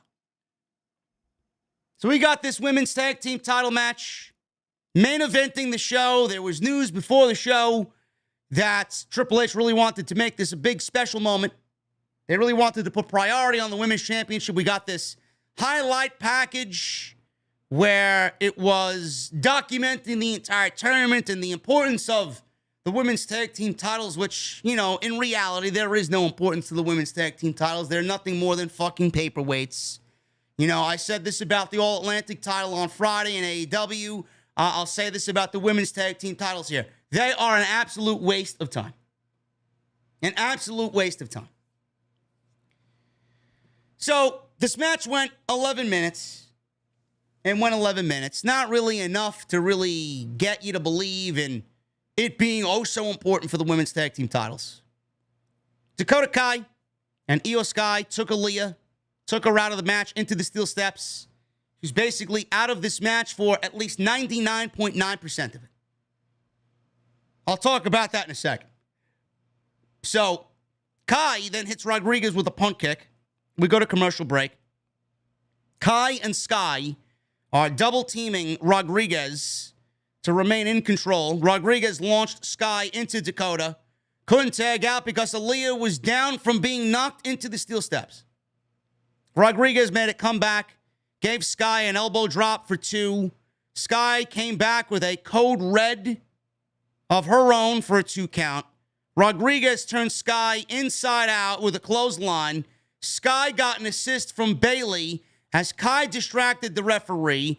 Kai hit a running big boot, her version of the haluva kick. Sky followed with her moonsault. I thought this was it. And Rodriguez kicked out of Io Shirai, or Io Sky's moonsault. Belair, Alexa Bliss, and Asuka ran out to the ring and chased Bayley into the crowd. Sky and Kai were distracted by this. They lost focus of the match. All while this was happening, Rodriguez was in the corner. Aaliyah finally tags herself in. She hid herself away. She tagged in, jumped off the apron, and hid. She went right back to what she was doing all match, sleeping on the outside. But Dakota and Io did not see her make the blind tag. So Sky and Kai are double-teaming Rodriguez. All of a sudden, Aaliyah slips into the ring because they don't know what the fuck is going on, slips into the ring, and rolled up Kai to score the pinfall victory. Now, I wasn't really paying attention. Some people were telling me that Dakota Kai was not the legal woman in the match. Now, I don't know if that's true or not. I wasn't really paying that close of attention. So Aaliyah tagged herself in, pinned Dakota Kai. Some people were telling me that she pinned the wrong woman and that Io was the legal woman. I don't know. I don't know. I don't like this outcome. I do not like this outcome at all. Why was this outcome made? I'm going to tell you why this outcome was made. The only thing I could really come up with as far as an explanation is concerned is that Io and Dakota with Bayley are already made women on the roster. They are the biggest heel faction in all of women's wrestling right now because Bayley is that woman. Now, they're going into Clash of the Castle. Do they need the Women's Tag Team Championships to really sell us on this feud? No. No, they do not. What I do think ends up happening is that we got Raquel and Aaliyah. They're the tag team champions for now, and they will not be tag team champions for long. They will not be. We are going to get Sasha Banks and Naomi. We're going to get them back. They're going to beat Raquel and Aaliyah, and they will be the new tag team champions. We are basically looking at an entire tournament that meant nothing to crown new tag team champions, to give them right back to Sasha and Naomi, and give them right back to the women that had them before John Laurinaitis, Vince McMahon, and Bruce Pritchard fucked everything up. The one thing that I saw at the end of the show tonight was two things. Actually, that don't make sense. The two things that I saw at the end of the show, I'm going to let you know right now. Number one, Dakota and Bayley with Io, they were on the outside. They were on the outside. They were looking into the ring at 5 women. There was Asuka, there was Alexa, there was Bianca, there was Raquel, and there was Aaliyah. 5 women. So now we got 5 women on one side and 3 women on the other. Now, does that mean we are getting another 2 women to even the odds here? Is Bayley going to add to her group? I don't know if she's going to add to her group, but, you know, Bayley and Sasha are very, very, very close. They are best friends. Bayley and Sasha, they are in control. This division is nothing without them. Does Sasha and Naomi come back as heels and join Bayley? It's almost unfair. It's almost unfair if you call that 5-woman group a legit group. Bayley, Sasha, Naomi, Io, and Dakota? Who's going to top that? But there's 2 spots open there, but I see 5 baby faces in the ring. We need 5 heels. We only got 3. Does Sasha and Naomi come back? Do we get them joining Bayley's side? Do we get war games between Damage Control, Bayley's group, and a group led by Bianca Belair? I don't know. That's what it's certainly looking like to me. Honestly, that's what it's looking like to me. And I've been asking for a War Games match since we got this storyline kind of taking shape on Monday night. It was legitimately in the first, second week. We were building towards this internal women's warfare. And I'm asking myself, is Triple H really going to set up a War Games match on the main roster? He's in control now. He's head of creative. He could do whatever the fuck he wants. Survivor Series needs a huge selling point. They sold out the TD Garden in Boston. Survivor Series needs a huge overhaul. It is the one major WWE show of the year that needs a major overhaul. I said this on the podcast Saturday. Survivor Series isn't really Survivor Series if it means Raw versus SmackDown and we're going to go the same formulaic basic route that we've been through for the last 3 or 4 years. Nobody wants to see that. That's not a selling point anymore. Survivor Series needs an overhaul. Whether we just stick to the elimination matches and we do, feuds existing on Raw, feuds existing on SmackDown, and we eliminate the Raw versus SmackDown dynamic, it doesn't really mean much of anything anymore. Raw versus SmackDown is non-existent. You can't have Raw versus SmackDown at Survivor Series and then coin it as the only time of year, the one time a year where Raw versus SmackDown happens. Brand warfare. We saw the Usos and Sami Zayn, who are SmackDown superstars, on Raw tonight. I don't understand that. Raquel and Aaliyah are SmackDown women. They're on Monday Night Raw tonight. You can't sell us on that format anymore. Are we getting War Games? Like I said, that's what it feels like to me. Survivor Series needs a huge, huge attraction. Elimination Chambers taking place at Survivor Series. That, to me, signifies Survivor Series. We had the Deadly Games tournament take place at Survivor Series. That, to me, signifies Survivor Series. We've had casket matches take place at Survivor Series. To me, that signifies Survivor Series. It's only right if we get War Games happening at Survivor Series. To me, that is the epitome of Survivor Series.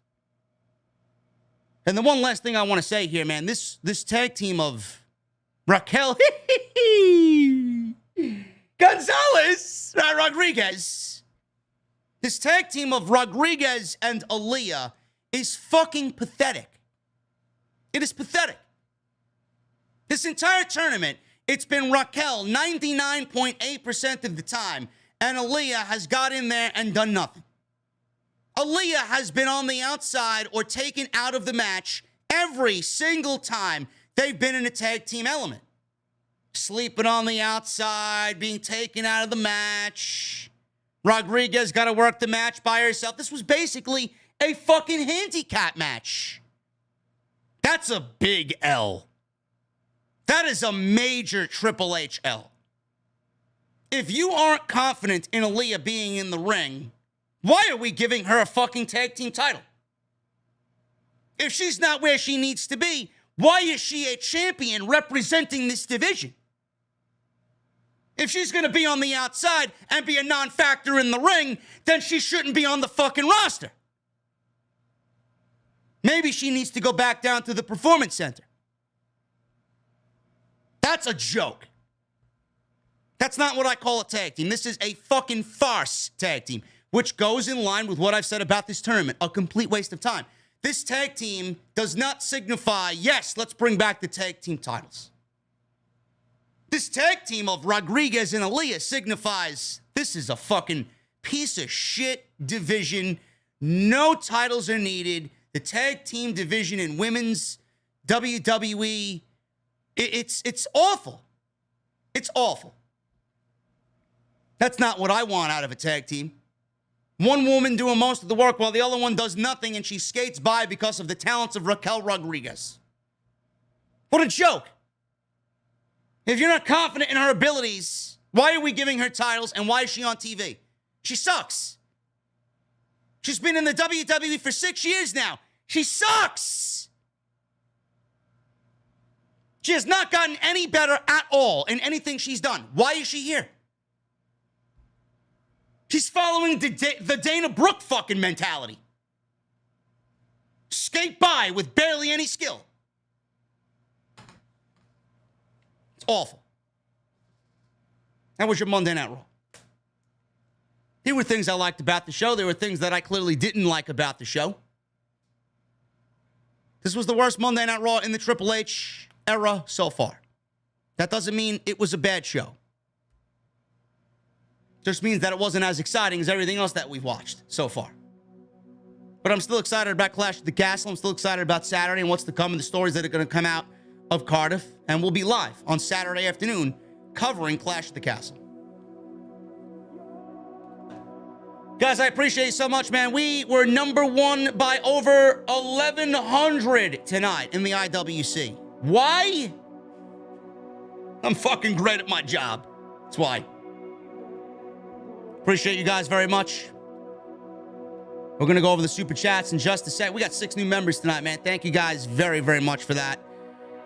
You guys can still get 50% off. Join that channel membership, man. Get that channel membership in and become a VIP right here on OTS. Hit that thumbs up. We got 1,200 plus likes. The new minimum is now 1,500. Can we get to 1,500 likes tonight on the Monday Night Raw post show right here on OTS? Once again, sponsored by DraftKings. DraftKings.com. You're going to use that code JDfromNY at checkout. And you're going to enter free. You can win your share of $10,000, man. Also, go check out all the other content on the channel. Everything you need is on the homepage right now. Michelle Moran. $2 super chat. I can see Dom turning heel Saturday and hook up with Rhea. I can see it too. I absolutely could see it. 100%. Tony Brown with a $4.99 super chat. Dakota can get it too. Dakota is a very beautiful woman, Tony Brown.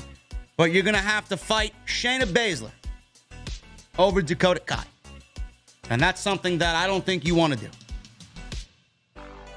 Sidro, the OTS venue comedian.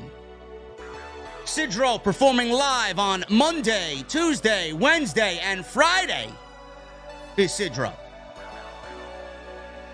$5 super chat. If Scott Steiner became a religious leader, what would his name be? Big Papa Pope.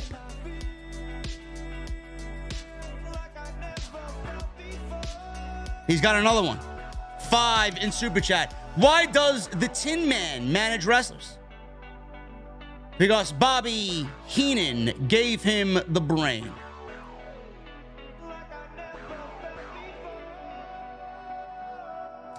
Sidro, you've had better, bro. You've had better, man.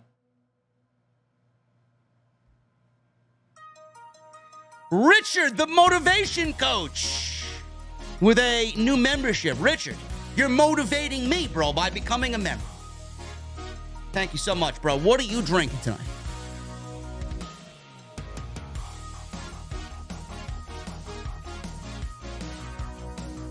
Akachi Ra with a 13-month membership. Thank you guys very much for the memberships. Akachi, thank you, man. 13 months. You just eclipsed a full year. That is awesome. Did someone demand and paid both companies to make a terrible decision on championship belts? Awful. I don't know, man. Both companies got a slew of problems, bro. Hopefully we get things situated quickly. Elite Soldier with a 3-month membership. I saw Raquel's more badass side tonight. They didn't need to put the belts on her and Aaliyah. What was Triple H thinking? I don't know, man. Aaliyah sucks. Beautiful, beautiful woman, but she sucks. She's awful. Breadman with a Canadian $5 super chat. Everyone breathe. Sasha Banks and Naomi will beat them soon. Much better than Io and Dakota. Dropping the titles in under a month. Yes. Like I said tonight, Breadman, that's exactly where they're going with this. The best in the world with a $5 super chat. Aaliyah pinned the wrong person to win the titles, so I can see a rematch in the near future. Also, did you see Dexter Lumis? Yes, I did. He was in the back seat of the Mrs. Rental van. MGM Ballin' with a $4.99 super chat. Probably not happening, but if they brought back Sheamus' old theme on Saturday, I'd lose my mind. I do think that we get Drew McIntyre's old theme. I think we're getting that on Saturday, man. I may lose my mind over that. I think that's fucking great. The Visionary with a new membership. Visionary, thank you so much, brother. What are you drinking tonight? C-Jags with a $4.99 super chat. Not the best show tonight, but there were still good wrestling and some good segments. Kevin Owens, Dexter Lumis, Riddle Rollins segment were great. Yes. Absolutely. Gary Gordon with a $5 super chat. Wish they would stop with the roll-up finishes. Roll-ups, man, DQs. I'm tired of it. I'm tired of it all. Chelsea becomes a new member. Chelsea, thank you for joining the VIP club finally. What are you drinking tonight? Matthew Cantos with a new membership. Thank you, Matthew. What are you drinking, my brother? Sidro with a $5 super chat. Bubba Ray is having dinner at Brock Lesnar's house and wants some mustard. Sable! Get the Dijon!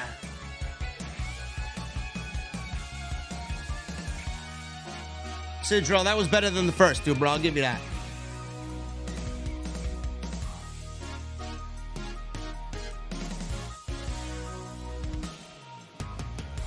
Tyler with a $4.99 super chat. Hope Sasha and Naomi return at Clash at the Castle this Saturday, and Bray Wyatt. Got my hopes up for them returning at the end of Raw tonight. Yeah. I think a lot of people shot themselves in the foot with thinking that Sasha Banks and Naomi were going to show up tonight, man. It's going to happen. You guys just have to be patient. That's all. You got to really, really, really, really be patient.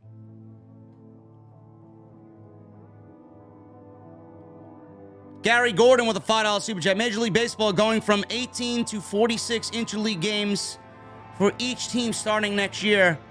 How about that for bad booking? Bro, I hate interleague play. I do. I think interleague play is fucking absolutely ridiculous. I've always hated it. It really takes away from the World Series. It really does. CJ McGlashan with a 3-month membership.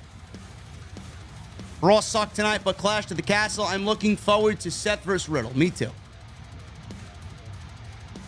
Sidro with another joke. $5 super chat. How did Randy Orton get his girlfriend pregnant? How did Randy Orton get his girlfriend pregnant? He came out of nowhere. Okay, that's a good one, bro. That's a good one, Sidro. I'll give you that one, man. You redeemed yourself for the evening, okay? You're 2 for 4 tonight.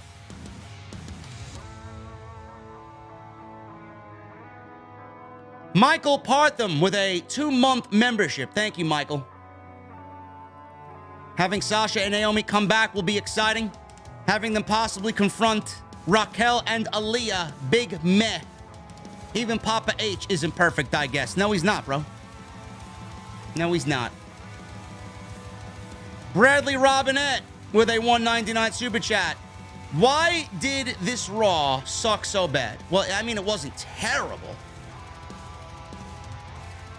It wasn't terrible, Bradley, but even Triple H on his worst night is better than Vince McMahon. Tony Brown with a 4-month membership. Thank you, my brother. Saw some real sexy meat tonight. Even Dakota is sexy, seriously. But not like my NYC Demon Diva. She's way hot.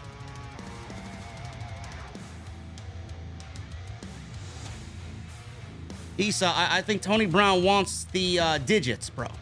And yes, Issa is a very lovely lady. Very beautiful as Issa. Normac Smith. I was mad, but Triple H might have a diabolical plan with the wrong person being pinned. A final do-over rematch. Who knows, because he might have played us.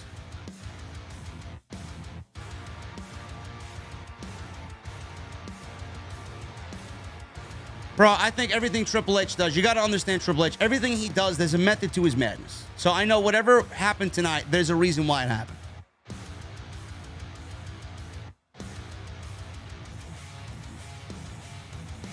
Blurred the Nerd with a $5 super chat. I really think it's Johnny that sent Dexter to break up Mrs. relationship with Ciampa. And he came tonight to remind him of that.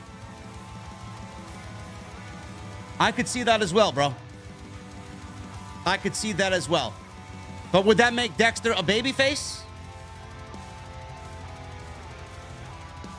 Issa is posting some fire on social. She always usually does, Hooligram. Sidro. Knock, knock. Who's there? A friend, but minus the R. I don't let me in.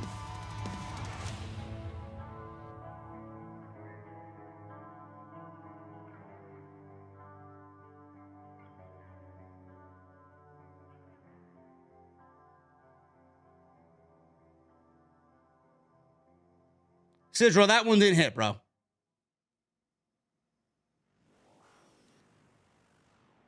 Knock, knock, who's there? A friend, but minus the R.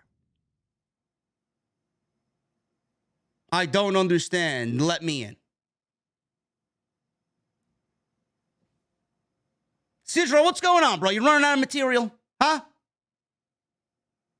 We can't be running out of material, bro.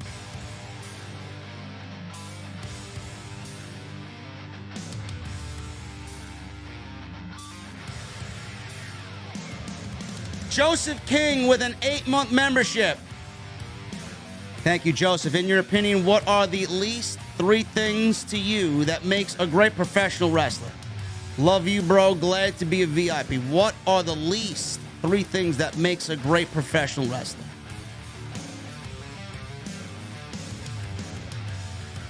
What are at least 3 things that makes it? Oh, that's how tired I am, bro. I thought you wanted me to give you the least important things about a professional wrestler. What are at least 3 things that makes a great professional wrestler? Promo, look, and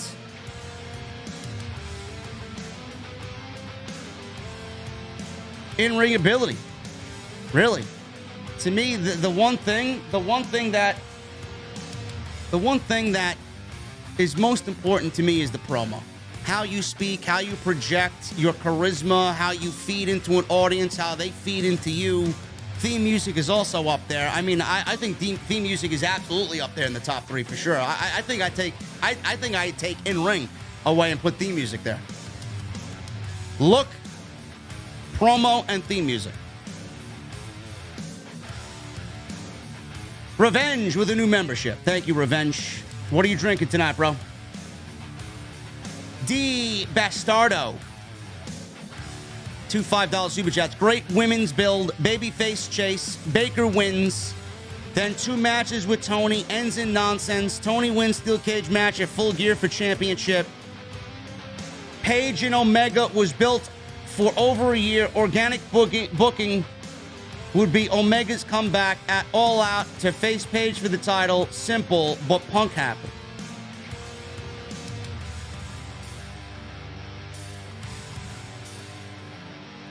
I don't know, man. You know, Baker and Tony, fine, but I think giving the title to Baker is the wrong way to go about it.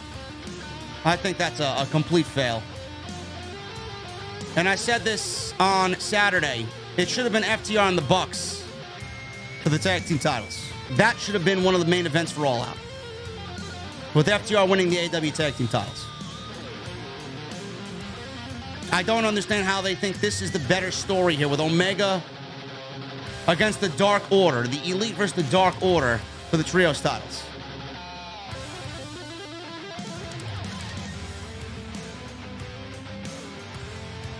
I ruffled somebody? Who did I ruffle?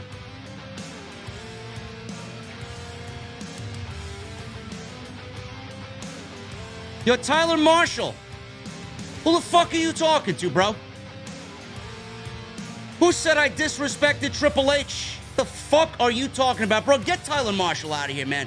Tyler Marshall wants to put words in my mouth, and he wants to fucking take what I say and mix it up and create his own fucking narrative and spin his own narrative on it, man. Get him the fuck out of here. Otis, get him out of here, bro. Tyler Marshall. Maybe next time you'll fucking realize that you're in my fucking stream. Don't put words in my fucking mouth, Tyler Marshall. Get him out.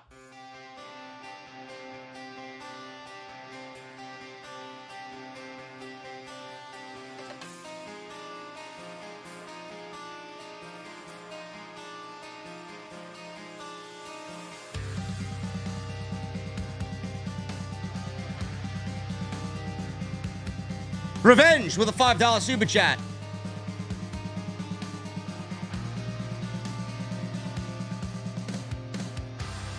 Hey, JD, been watching since my first review of you covering WrestleMania 32. It's been a pleasure watching you and your channel grow all these years. Keep it up. Thank you, Revenge. I appreciate you, brother.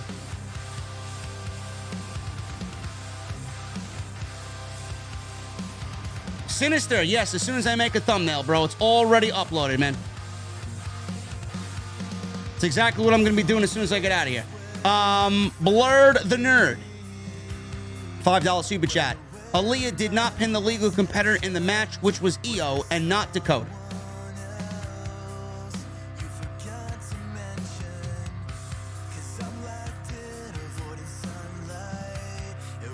So something will definitely come of that. I'm sure Bailey will make a big issue about that. Nate Knight with a $2 super chat.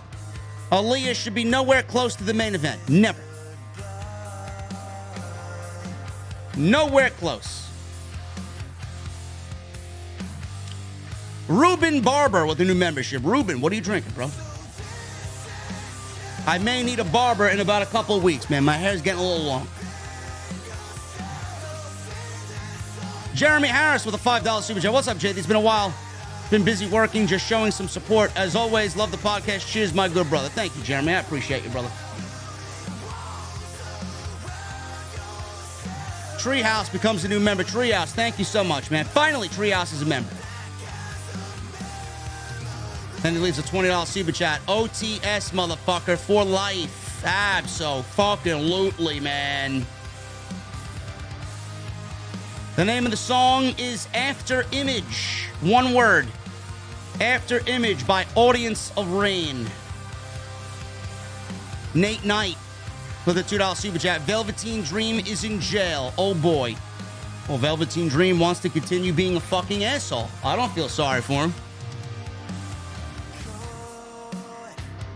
Sidro. $5 super chat. Maybe JG will cost Theory. Johnny Gargano will cost Theory. The cash in at Clash of the Castle, setting it up more. Thank you, Triple H. WWE continues to get better. I can see that.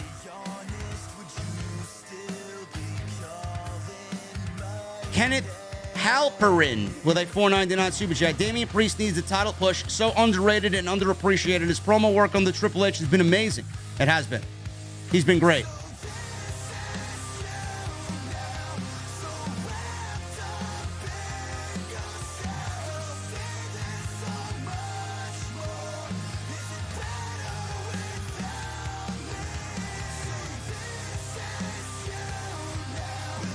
Tony Khan tweeted. What the fuck did he tweet? What is Tony Khan's tweet about?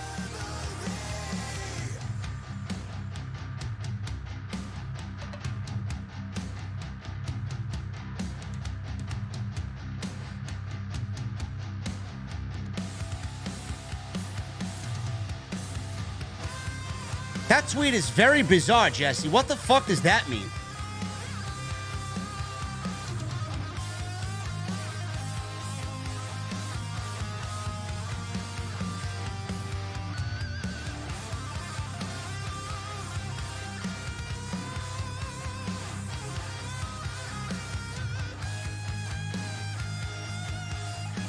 I don't know, man.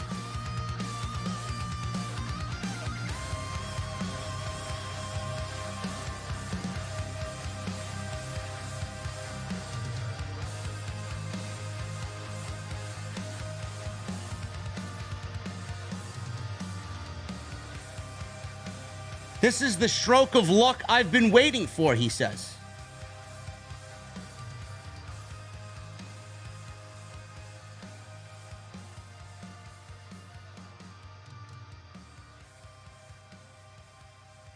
He tweeted a picture of what looks to be a Star Trek character. I believe it's Worf from Star Trek, The Next Generation.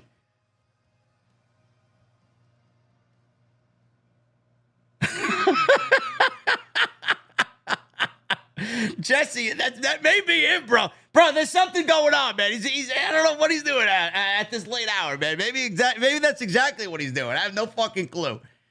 I don't know, man. Did we snap? Did we snap Tony Khan into shape with the rant? I know he saw it. I love TK, man. I want nothing but the best. Some tough love is needed here, bro. Some tough love is needed. I slap him up a little bit, you know?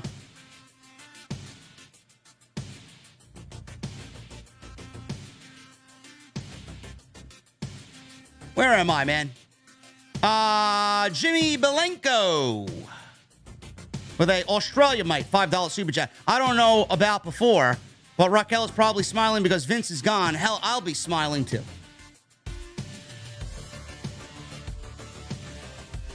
Everybody's happy Vince is gone, bro. KJ with the 2-month membership and a $5 super chat. 1 month. I appreciate your honesty, JD. You hold nothing back, and that's why I respect you and this podcast. Never change. This was the Matt Riddle I've been waiting for. Vince retiring is a godsend. Happened on my birthday, too. Awesome. Couldn't ask for anything better on your birthday, bro. Captain Solo with a $5 super chat. Rhea Ripley's going to do what Rey Mysterio couldn't. Make a man out of Dominic. He's a lucky man, then. Who's complaining?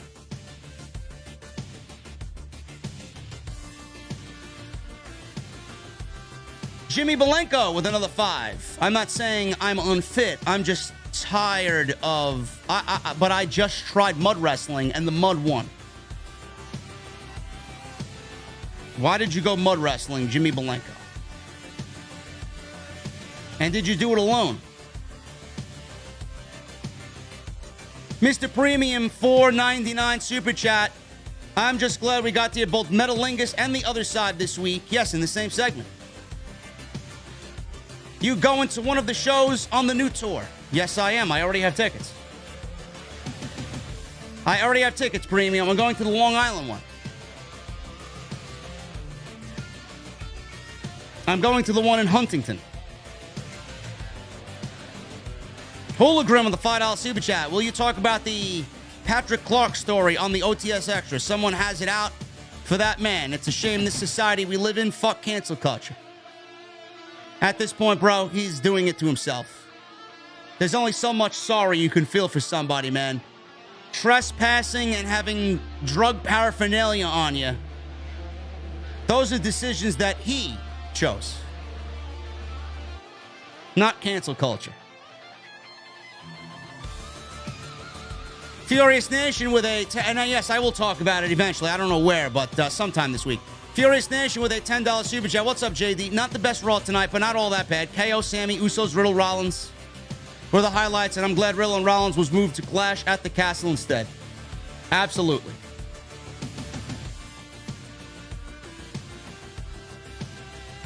Moretz with a 4-month membership. Thank you, brother. Israel with 16 months. I know I haven't been able to contribute to the stream, but I've checked out from afar. I recently moved. I guess I kind of watch a so-so Raw. Don't worry, Israel. I know how difficult it is to move, bro. I'm just glad that you're here, man. 16 months is a long time. Keep up those memberships, bro. It helps out tremendously. Furious Nation with a $5 super chat. If Sasha and Naomi go back to WWE, where do you think they will land? And which old WWE theme would you bring back outside of Drew's and Sheamus' old songs? That's a tough question, man. Sheamus, I don't really care about Sheamus' theme. Drew McIntyre, absolutely.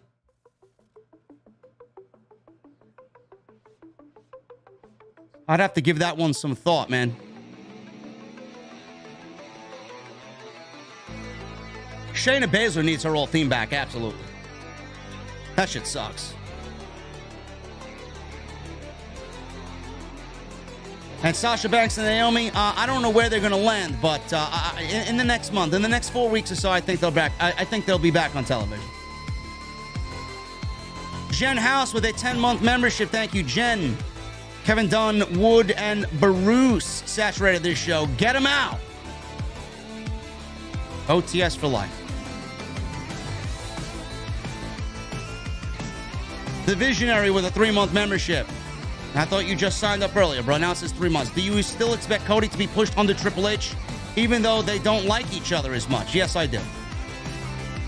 Triple H is always about what's best for business, bro. Furious Nation with a $5 super chat. Also, I heard about Velveteen Dream today being arrested. Guy has nobody but to put himself to blame. Such a shame. Absolutely. Daylin with a $4.99 super chat. Daylin says, get him out! Get him out.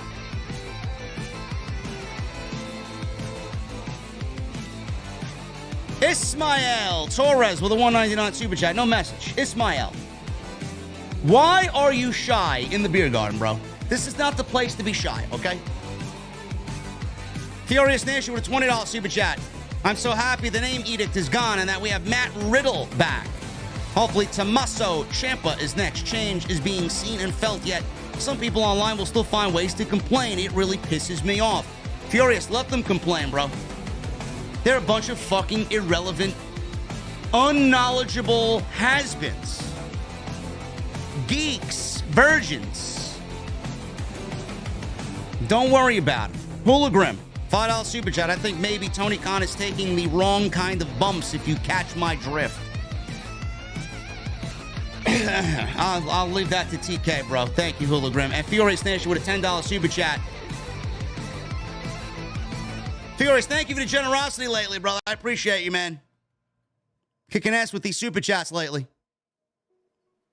And with Dominic Mysterio on the Judgment Day, could you see Rhea Ripley and Dominic paired similar to Eddie Guerrero and Chyna back in 2000? Yes, I can.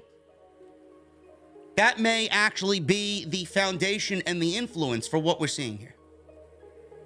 And I think that's great. I really do.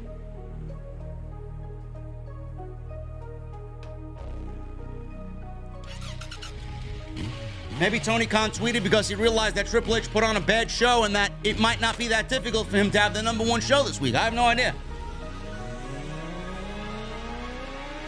I have no idea. But we're about to get in the Mustang, bro. I'm walking out of the venue. I'm getting in the car. We're about to hit the highway.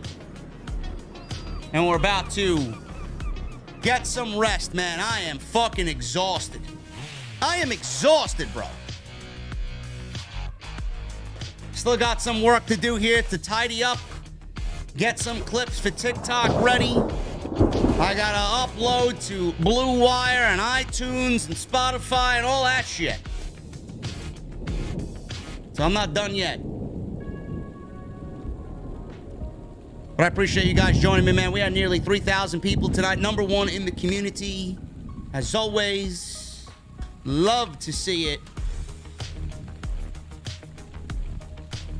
You guys are going to get an extra. All my channel members are going to get an extra tonight, man. I'm going to upload that as soon as I finish the thumbnail.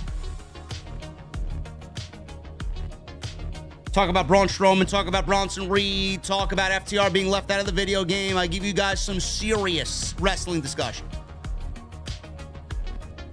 That'll be up for members. It'll be live tomorrow morning, tomorrow afternoon. Follow me on social media at JDfromNY206. That's Twitter, Instagram, TikTok, and Cameo. Links for socials down below. Hit that subscribe button down below. Turn on the bell for notifications. Hit that thumbs up. I know you guys got the 1,500 minimum in check. And go check out all the other content on the channel. All on the homepage right now for you if you want more content from the channel. Guys, I need two things before I get out of here. Number one, I need those guitar emojis in the chat. My Mustang emojis from my VIPs, and I need that music on max. Guys, I'm not going to be live tomorrow night with NXT. I'm skipping NXT. I'm going to be sitting down with a cold beverage, relaxing on Destiny 2, and I'm going to do my King's Fall raid and go and try and get my touch of malice. So I'm gaming tomorrow night, man. I may actually stream the raid. I have no idea. We'll see. No NXT tomorrow night. Next time you see me live is with Jesse. Wednesday, AEW. I'll see you Wednesday night right here on OTS. I'll see you guys later.